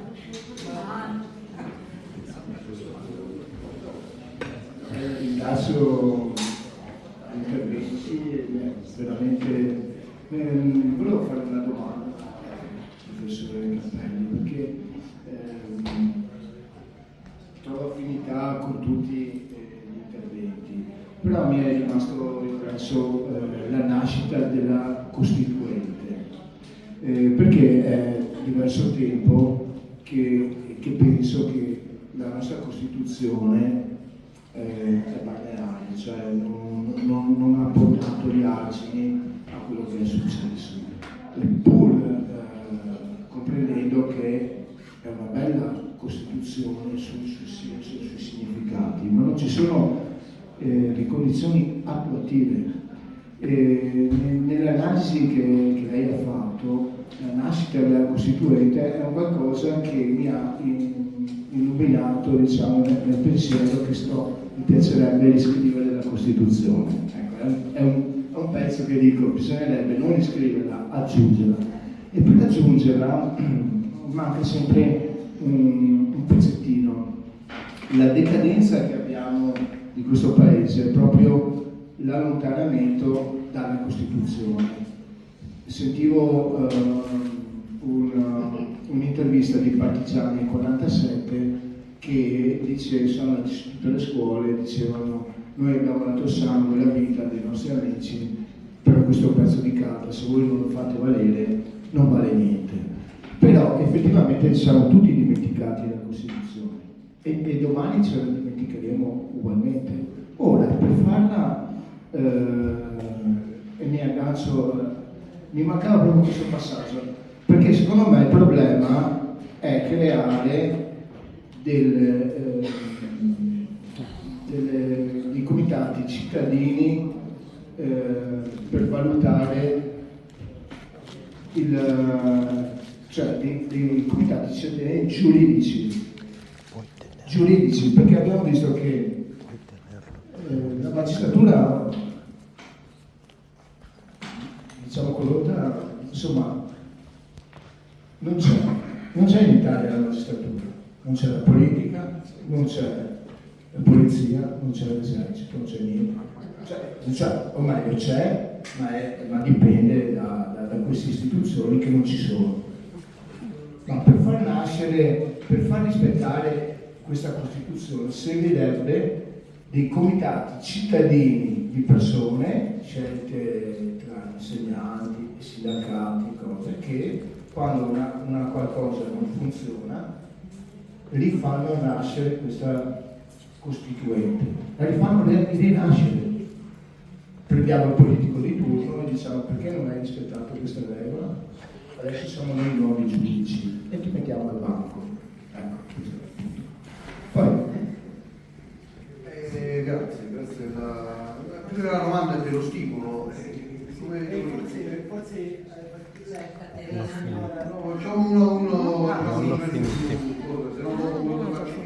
prego. consulente e fondamentalmente perché non è uno stimolo che fai molto bello e io credo che quello che stiamo facendo capito? Che cos'altro sono quando io parlo di area del dissenso, dico il fatto che lungo tutto il paese abbiamo reagito a quello che a questa svolta portata nel 2021 che ha dimostrato plasticamente che la Costituzione era diventata in qualche modo carta straccia dal punto di vista pratico, basta pensare appunto all'articolo 32, no? La libertà di cura messa sotto i piedi. Allora, chi si è opposto a questo, chi ha capito questo meccanismo, oggi è l'area del dissenso. Poi dentro quest'area del dissenso, poiché i grandi organismi politici non nascono da un giorno all'altro e neanche da un anno all'altro, dentro quest'area si sono creati centinaia, migliaia di comitati cittadini, coordinamenti, associazioni, addirittura piccoli partiti politici. Vi do un attimo una divertente notizia. Su una intervista che ho fatto questa mattina, un piccolo canale, agguerrito canale giornalistico di YouTube, lo faccio tutti i venerdì, ho parlato di Democrazia Sovrana e Popolare, che è il partito politico che è venuto fuori dal dissenso e che ora sta in grande crisi, come molti di noi prevedevano, perché era verticistico, perché era di quadri, perché c'era un infiltrato stalinista come Rizzo e quindi era chiaro che andava a finire così. Ma ho detto, tanto per darti l'esempio di quanto è variegato il nostro partito, ho detto a un certo punto era l'unico partito che aveva concretizzato il dissenso sociale e politico. Non l'avessi mai detto. Mi hanno già sfidato a pubblico dibattito un altro partitino del dissenso che ha detto anche noi eravamo nel dissenso e io appena mi ha sfidato ho detto hai ragione, mi ero dimenticato, non ci ho pensato. Va bene? Perché per me questa varietà e questa fase storica è addirittura una ricchezza, e come dici tu, dovevo fare comitati su comitati, ma in realtà i comitati devono affiancare l'unico ente politico che abbiamo in questo momento, che è il fisco, l'unico vero strutturato nazionale che ha dei delegati, che ha una struttura e che ha una vocazione politica, è il fisco. E quindi perciò qui andiamo ripetendo, e poi io non ho incarichi del fisco, sono militante in base, quindi ho solamente interesse proprio umano. Allora, io volevo sottolineare, visto che c'è il problema dell'immigrazione, voi dovete praticamente avere a che fare con tutti questi immigrati che fanno figli, eccetera.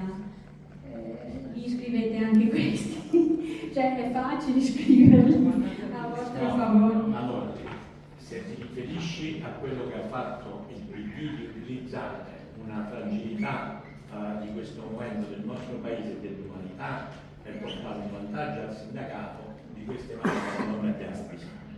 Se poi mi chiedi invece se il nostro sindacato è disposto a difendere quell'umano in caso di bisogno, perché noi ci dimentichiamo che sono gli stessi ragazzi che vengono sfruttati e bruciati nelle campagne italiane, beh, io sono a favore della difesa di quei ragazzi.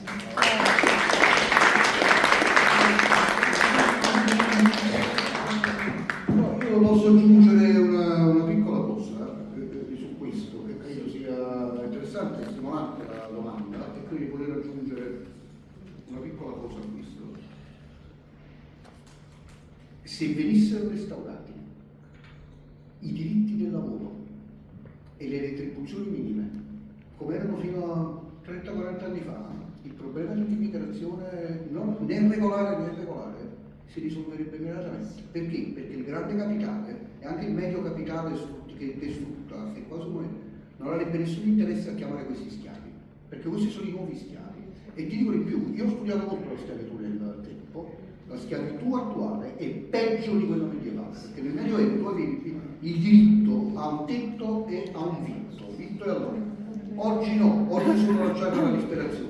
Non è solo un fatto umanitario, perché molti di questi lasciati alla disperazione diventano violenti e alterano i sistemi urbani, distruggono gli ecosistemi urbani, ma non puoi mai pensare di cadere, perché quello che vuole il potere, nell'odio e nella lotta di tutti contro tutti, che è quello che vuole.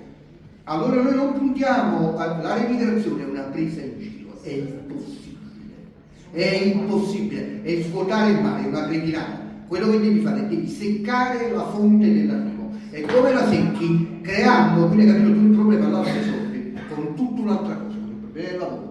Tu crei di nuovo diritti del lavoro, sicurezza del lavoro, non hanno più nessun interesse perché lo devono pagare 20 euro all'ora, come pagano il bianco. E allora non lo capisco.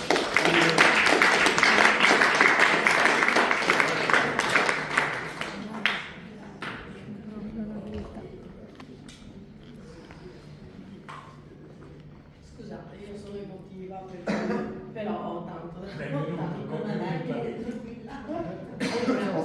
Però ritengo che le cose che devo dire siano giuste.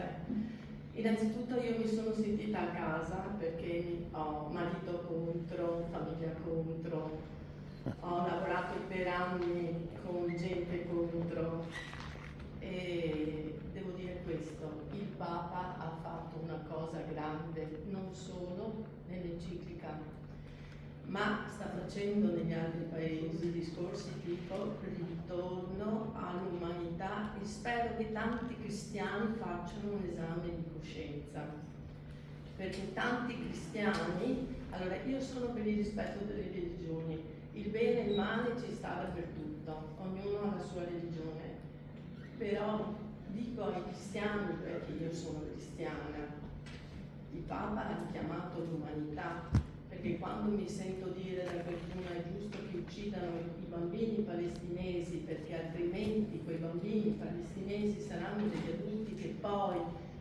vorranno uccidere gli israeliani, non sono d'accordo, però sono una voce fuori dal coro. Detto questo vi porto degli esempi, siccome mi iscriverò domani, voglio già anticipare degli esempi di vissuto molto. Ho perso mio padre da poco, mia mamma è a casa, invalida, hanno una casa, ho un fratello laureato di 57 anni disoccupato, molto probabilmente la casa sarà venduta per far fronte alla badante.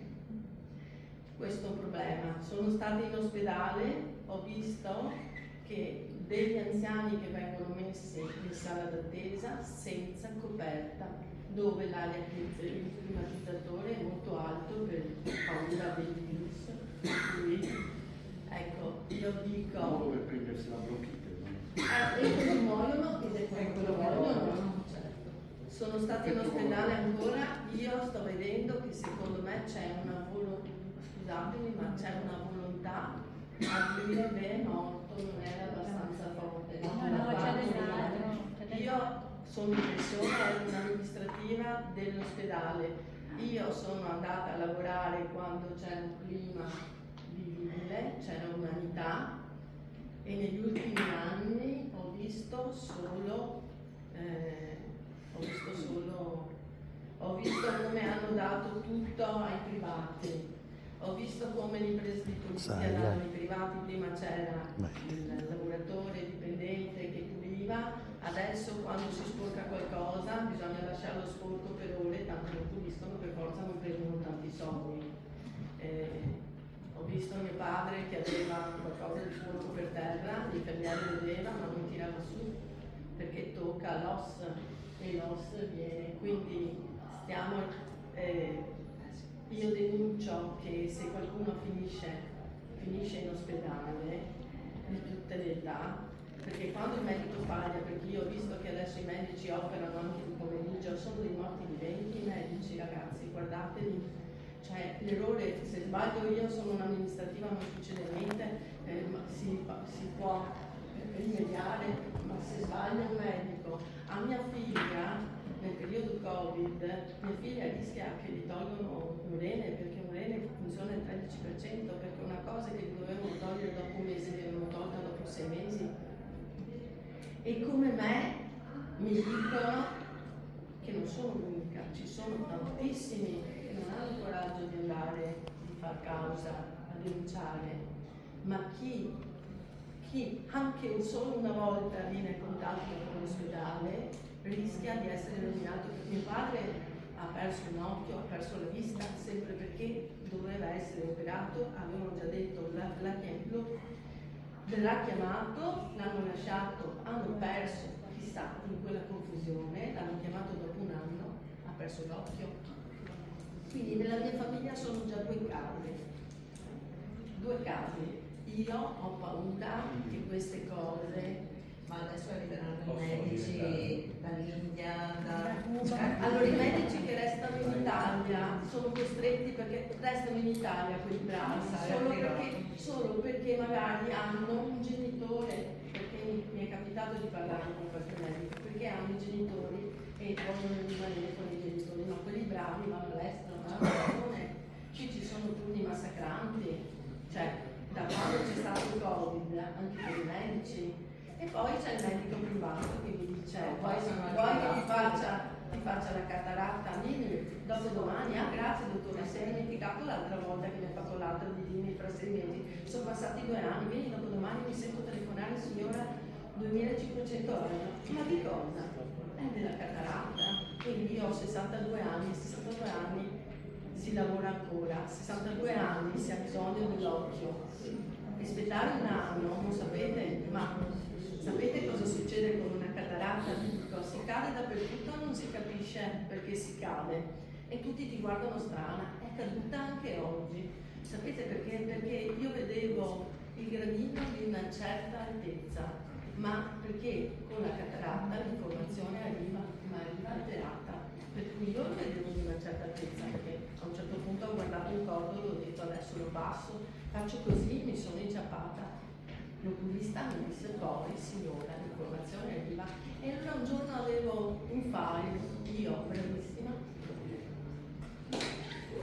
Ecco, io vi dico, scusatemi, vi ho portato dei casi di vita, perché questo vuol dire sindacato, secondo me, ritorno all'umanità e il combattere. Dove si arriva, dove si arriva.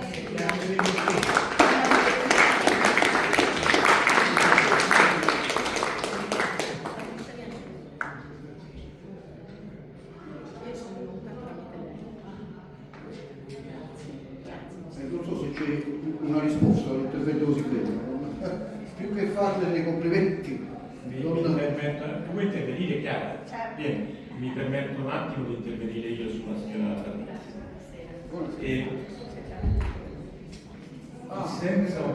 Il senso del nostro impegno è proprio questo. Quando io dico che noi, guardate, noi abbiamo iniziato come sindacato nel 2010, ma negli ultimi 5 anni è successo di tutto, compreso la scomparsa purtroppo prematura del mio predecessore, al quale va il merito di aver capito quello che stava succedendo all'inizio della falsemia e di aver fatto schierare subito questo sindacato, ovviamente trovando l'appoggio di tanti di noi, me compreso, dalla parte giusta della storia, per dire noi difenderemo chiunque, io non voglio sapere se stavano alla CGIL, come è successo con Roberto, se stavano alla CIS, io voglio difendere qualsiasi lavoro si senta sotto attacco e abbiamo deciso di fare quello. Poi purtroppo, come ho detto, è finito anticipatamente l'anno. Quando io mi sono insediato alla segreteria del sindacato, la prima cosa che ho fatto inserire nello statuto che non siamo un sindacato di difesa del diritto del lavoro, ma siamo un sindacato di difesa del diritto umano. Sembra una cosa sottile, ma vi assicuro che ha cambiato l'anima del nostro sindacato, altrimenti non si spiega perché io, lui, Guido, Roberto e tanti altri dirigenti, Chiara, ma veramente tantissimi, facciamo centinaia e centinaia di chilometri per andare a fare battaglie apparentemente avulse dal concetto di sindacato. Veniamo per il ticket d'ingresso a Venezia piuttosto che sulla questione del contante a Firenze, piuttosto che sulle scie chimiche, piuttosto che sulla abolizione del finanziamento pubblico ai giornali. Facciamo battaglie che non sono battaglie di natura sindacale, ma che sono battaglie che servono a ripristinare il rispetto della dignità umana. Questo è il fare sindacato, per cui apprezziamo tantissimo quello che è successo da questa cosa. Prego Chiara è la nostra dirigente di Padova. Sì, buonasera, intanto mi presento, sono Luzzante Chiara, sono segretaria territoriale di Padova e principalmente seguo soprattutto la sanità veneta.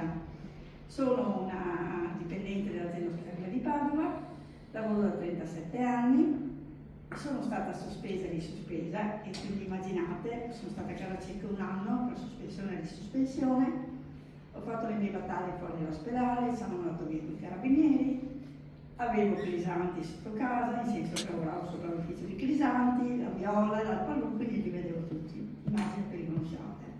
Cosa devo dire? Innanzitutto ringrazio Ciro per avermi fatto entrare in questa famiglia e un sindacato che finalmente si batte per i veri diritti umani in generale.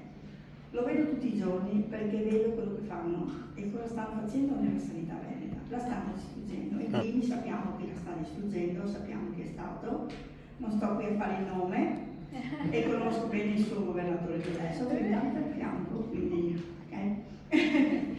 Circondata da angeli. Allora, cosa devo dire? Che quello che tu hai detto purtroppo è sempre più in declino, lo vedo tutti i giorni in reparto, dove i colleghi comunque fanno di tutto per l'assistenza, ma il personale si sta licenziando giorno per giorno. Vi faccio un esempio, solo a Padova sono licenziati all'inizio anno circa 450 sanitari. Poi si chiedono come mai, perché, ok? Non sto qui a specificare. Cosa devo dire? Che purtroppo è difficile, io sto cercando anche di coinvolgere i giovani. Mia figlia fa cinema e quindi sta facendo cinematografia e regia e vorrei coinvolgerla perché lei è contro questo sistema. Un sistema che sta distruggendo il nostro bel paese. Stanno scappando sempre più giovani, io parlo del Veneto se ne stanno andando via un sacco di giovani e pensionati che stanno andando in altri lidi. E il mio scopo finché sono in vita è quello di battermi per i diritti.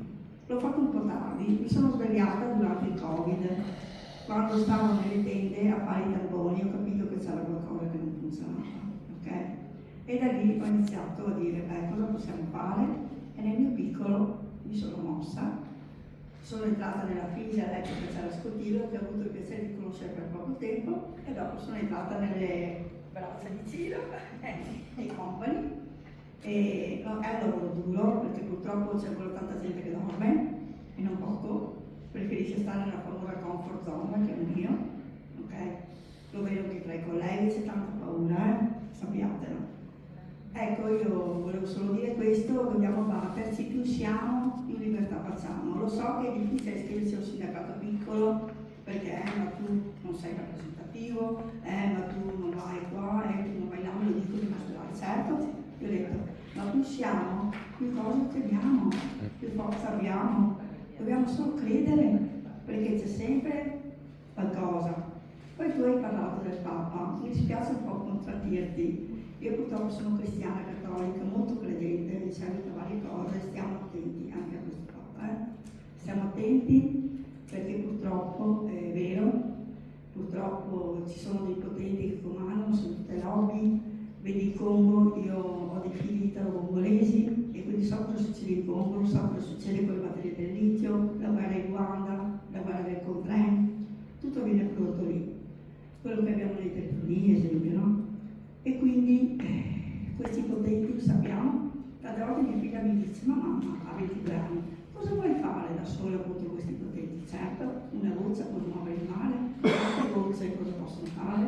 Ecco, questo è quello che penso io.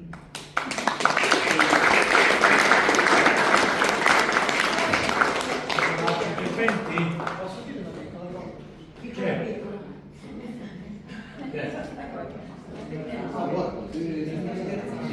Allora facciamo così, i senatori mi chiedono di concludere, diamo 2 minuti a Davide e 2 minuti al professore Cherubino. Ma c'erano però altri interventi? Altri interventi? Prego, allora vieni. Spero di essere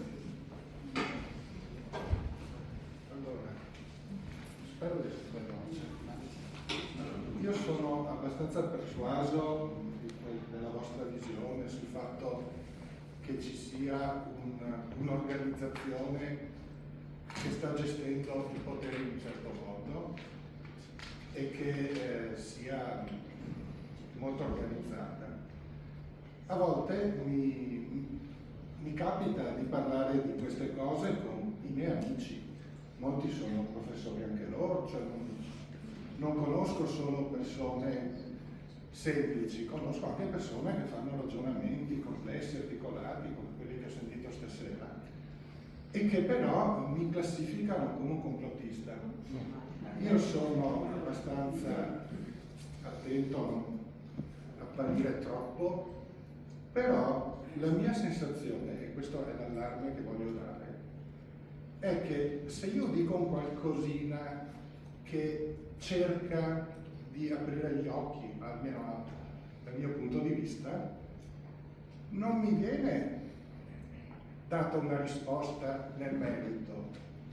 Mi si dice, vedi, ecco, questa è una dimostrazione che qui c'è la libertà. In Russia non potresti pensarla liberamente, in Iran men che meno. Quindi ho la sensazione che il dissenso, intanto che è mantenuto su numeri bassi, non solo non serve a niente, ma rafforza l'opinione maggioritaria secondo cui noi qui viviamo in una democrazia dove c'è una vera libertà. Per cui, attenzione a... ho capito, voi sperate di sfondare il milione, ma se non lo sfondate rischiate di essere un'altra di quelle cose che giova di più noi siamo previsti e serviamo. Ti voglio dare una buona notizia. Io prima ho detto le tre cose che ci contraddistinguono, quello di essere presuntuosi, quello di essere sognatori e quello di essere illusi su certe cose, no? E ho confermato curiosamente perché mi rivedo in queste cose. C'è un problema semplice, insomma, che spesso viene sottovalutato. Il mondo si è trasformato per quel poco e meglio che conosciamo, mica grazie alle masse, si è trasformato nella visione degli eretici. Quindi quello che sembra impossibile oggi probabilmente sarà possibile a mio figlio, forse non lo vedo io come diceva Davide, non tutti forse vedevo come dire, l'evoluzione di questa fase, ma sicuramente ci sarà, e io sono più che certo che questa nostra visione di oggi è la visione vincente, perché l'umanità non è sopravvivente, l'umanità sopravvive anche a se stessa, anche la peggiore umanità. Io volevo solo dire di non sottovalutare. Non lo so, noi siamo, una cosa che non siamo ingenui, quindi siamo come pienamente immersi nel mondo, quindi non siamo degli ingenui, ci muoviamo con... No, ma è fatto bellissimo, perché è un rischio che c'è, ma ci muoviamo stando con i piedi per terra, sogniamo ma con i piedi per terra.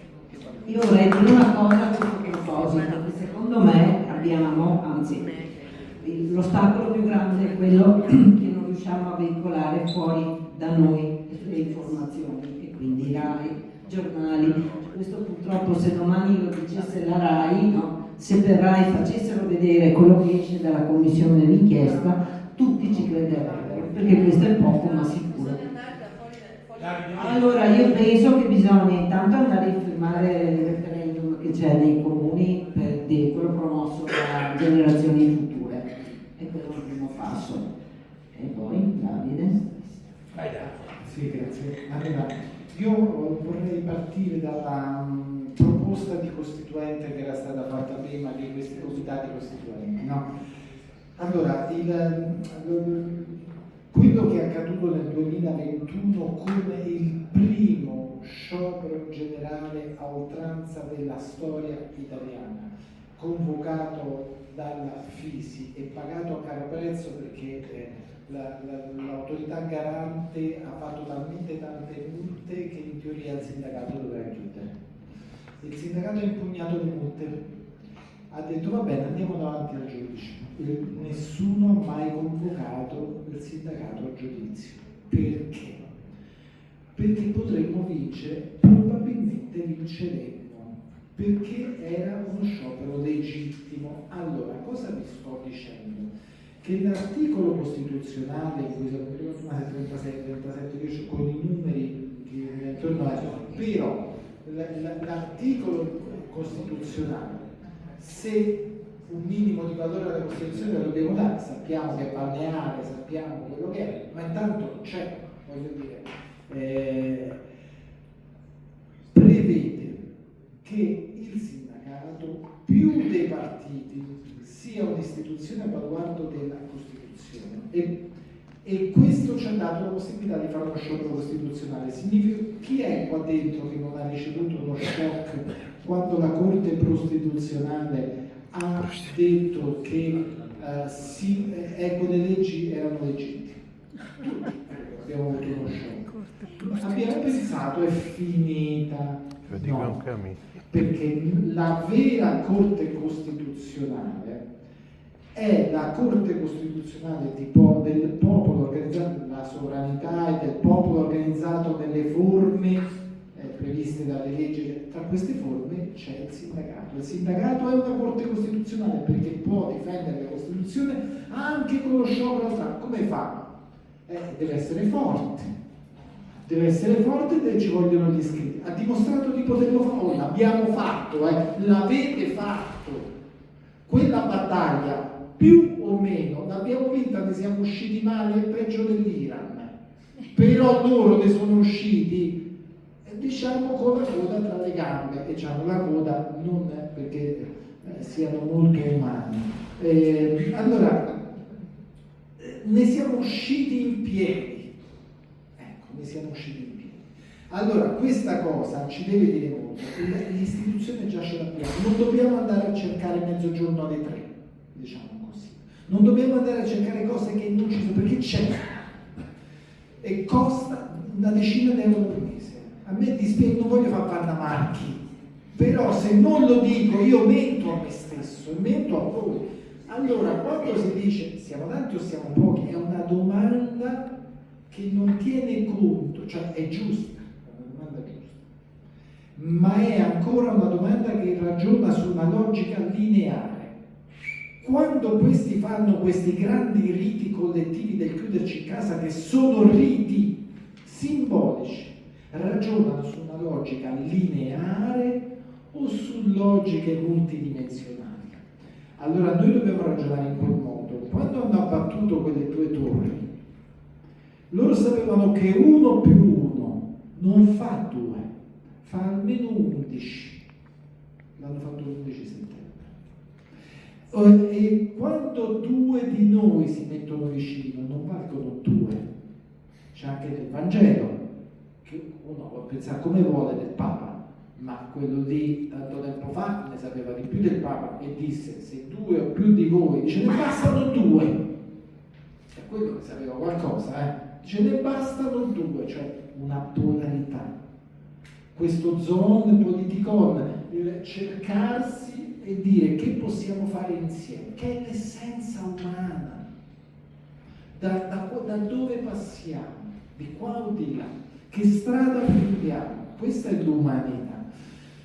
Allora, quando 2 o più di voi si riuniscono nel mio nome, qual è il tuo nome? Si riuniscono nel mio nome, qual è il tuo nome, se neanche può essere pronunciato? Il tuo nome è, ma neanche tu lo dici, perché tu non dici tu nome, tu dici io sono il figlio dell'uomo. Sono il figlio di questi 2 che si sono accostati. Allora, 1 più 1 nel sindacato fa 11. 1 più 1 più 1 fa 111. E questo è il ragionamento. Dice, allora è facile così arriva 1 milione, vabbè. Però, vabbè, dice ti bastano 6, già è arrivato oltre 1 milione. Però, diciamo, senza, insomma, dobbiamo capire che siamo moltiplicatori. Non siamo cose separate, addizionate, e lo sappiamo. Faccio un piccolissimo esempio di quello che è accaduto a me nella scuola. Mi stai no, vabbè, non mi fermo, cioè, però per dire, ero uno, lui lo sa, nella scuola, io sto ancora lì, la dirigente mia non c'è più, però mi ha mandato no, non c'è più. Sì. Allora, no, lei mi ha mandato davanti agli psichiatri militari, lei mi ha mandato davanti al Ministero per il licenziamento, il sindacato è tranquillo, noi ci siamo. Adesso lei più o meno è andata al manicomio sul 6, cioè più o meno, no, ma sul 6 cioè pace alla mia scuola, diciamo. La cosa bella è che che quella dirigente si chiamava Sì, sì. Diciamo, io in questo momento, adesso sto per un periodo all'università e continuo, diciamo, il nostro lavoro di ricerca sulla disobbedienza all'Università Pontificia, cioè, per carità, da ricercatore, insomma, ma voglio dire, ero uno con il sindacato, nessuno di noi quando insieme è solo uno. Noi lo sappiamo quando siamo bambini e dice poi ti mando mio padre, se ti comporti male. Perché? Perché siamo cresciuti, ti mando mio fratello maggiore. Allora, noi non c'è bisogno che mandiamo qualcuno a picche, ma devono sapere che dietro c'è qualcuno.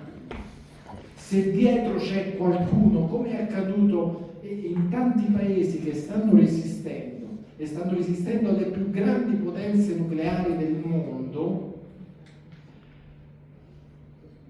se dietro c'è sempre qualcuno, prima o poi la crisi del sistema arriva. In questo senso che ho detto, forse qualcuno di noi non lo vedrà, perché io non penso che sia così lontana, non penso, no, non penso che sia così. Sto? Sì, no, dico, non penso che nel tempo sia, non penso che questa crisi nel tempo sia così lontana, ma penso che qualcuno di noi potrebbe non vederla perché più c'è la crisi, più aumenta la violenza del sistema. Ma io l'ho detto prima alla signora, noi non abbiamo bisogno di arrivare dall'altra parte, guardiamoci veramente in faccia, siamo sinceri, ci stiamo già dall'altra parte. Noi stiamo tenendo il piede nella porta e stiamo ancora qui, non per noi, lo stiamo tenendo per quelli che hanno ancora bisogno di un po' d'aiuto. Allora, un'altra cosa importante che disse un Papa, e credo che fosse tra l'altro un Papa che anche a me su questo, tante cose non mi è piaciuto, però ha detto: non abbiate paura. Io non l'ho ritenuto un buon Papa, però è quello un capo di Stato, fa delle cose buone e fa delle cose non buone. Però se dice una cosa sana, dice: non abbiate paura, aprite le porte e aprite anche il borsello. Dico davvero. No, è importante, cioè io lo dico ridendo, ma è importante perché se no non è una vera apertura. Chiedo scusa se sono così materiale, ma noi dobbiamo lottare su due dimensioni: orizzontale, come ci insegna chi è cristiano, livello orizzontale, livello verticale, per l'umanità, per l'eterno. Due dimensioni. E al centro di tutto questo c'è una morte che non è una sconfitta, è un grande cambiamento e non dobbiamo avere paura di essere sconfitti.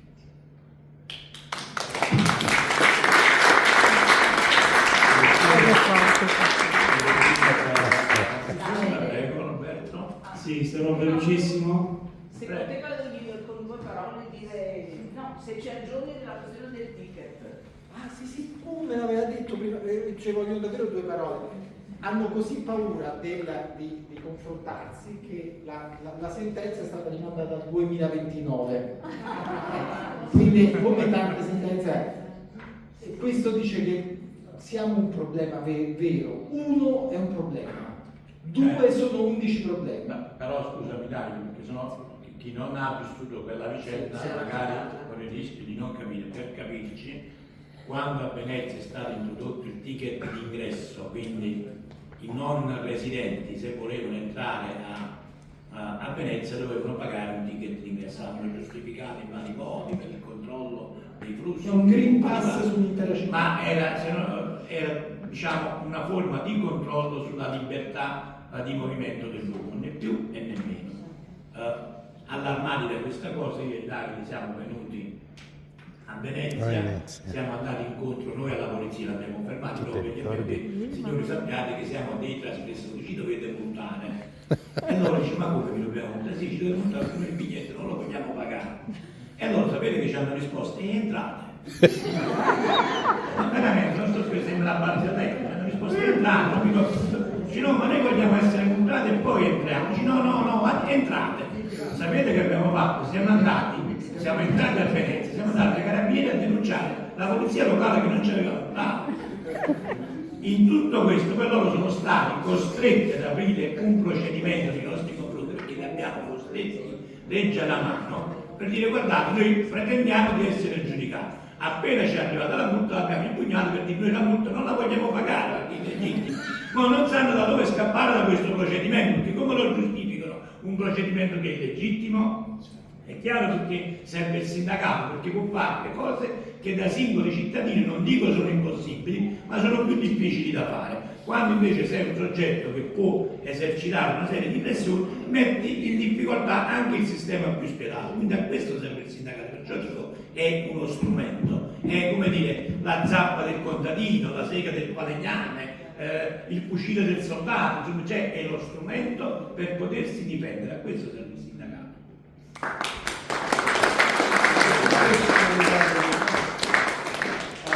No, Davide mi ha, come dire, rovinato il finale perché insomma avrei chiuso un po' come ha fatto lui, no? E visto che l'avete messa sul piano religioso, io vi ricordo semplicemente che i cherubini sono i custodi del paradiso e della sapienza, quindi attenzione a questo. No, scherzi a parte, volevo prendere velocemente, quindi mi prendo un minuto per ricollegarmi due concetti espressi sia da Guido che da Leonardo prima in collegamento, perché una cosa che secondo me è importante far capire non a chi è presente qui che già lo sa, ma a chi sta fuori è che c'è una differenza tra stato di eccezione e stato di emergenza. Lo stato di emergenza è una condizione per cui finita l'emergenza, superata l'emergenza, si ritorna allo stesso punto di partenza, cioè nella condizione precedente. A cosa serve lo stato di eccezione? Lo stato di eccezione serve a inserire nella società una modifica permanente e strutturale. Quindi loro ci stanno abituando con questa serie di emergenze ad un cambio della società che è diversa, cioè mentre per almeno il 50% degli italiani finita la pandemia hanno creduto di tornare nel 2019, per chi invece ha capito quello che è successo ha capito che non torneremo mai più a come eravamo prima, perché quelle novità introdotte nella società l'hanno cambiata profondamente e strutturalmente.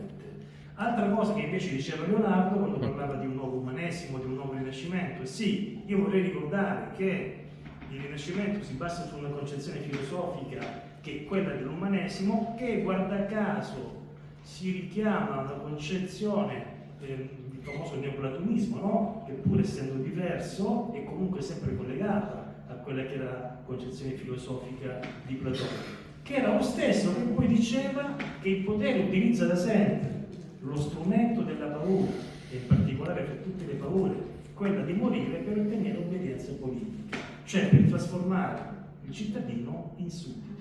Quindi un'altra battaglia che secondo me dovremmo fare è quella di far comprendere alle persone che esiste una differenza fondamentale e sostanziale tra zoe e bios, cioè tra una vita biologica e una vita che merita di essere vissuta, perché le persone hanno accettato di restare chiuse in casa perché lì non stavano difendendo il bios, ma zoe, cioè una vita biologica, il corpo, e noi sappiamo che lo stesso corpo non è più proprietà nostra, ma grazie alla sentenza della Corte Costituzionale sappiamo che il corpo è proprietà dello Stato. Quindi, tornando e concludo, alla lotta, che è vero che deve essere orizzontale, ma la lotta fondamentale che noi dobbiamo fare è verticale, e in questo momento, dal mio punto di vista, e non solo dal mio, da quello che ho sentito, c'è una sola forza che può sostenere una forza verticale, e quella è quella del sindacato, FIS in particolare. Grazie. A questo punto, per salutati, faccio io una proposta ai relatori, siamo noi che vi dobbiamo fare un applauso per la pazienza che avete avuto di sentire tante chiacchiere. Assolutamente.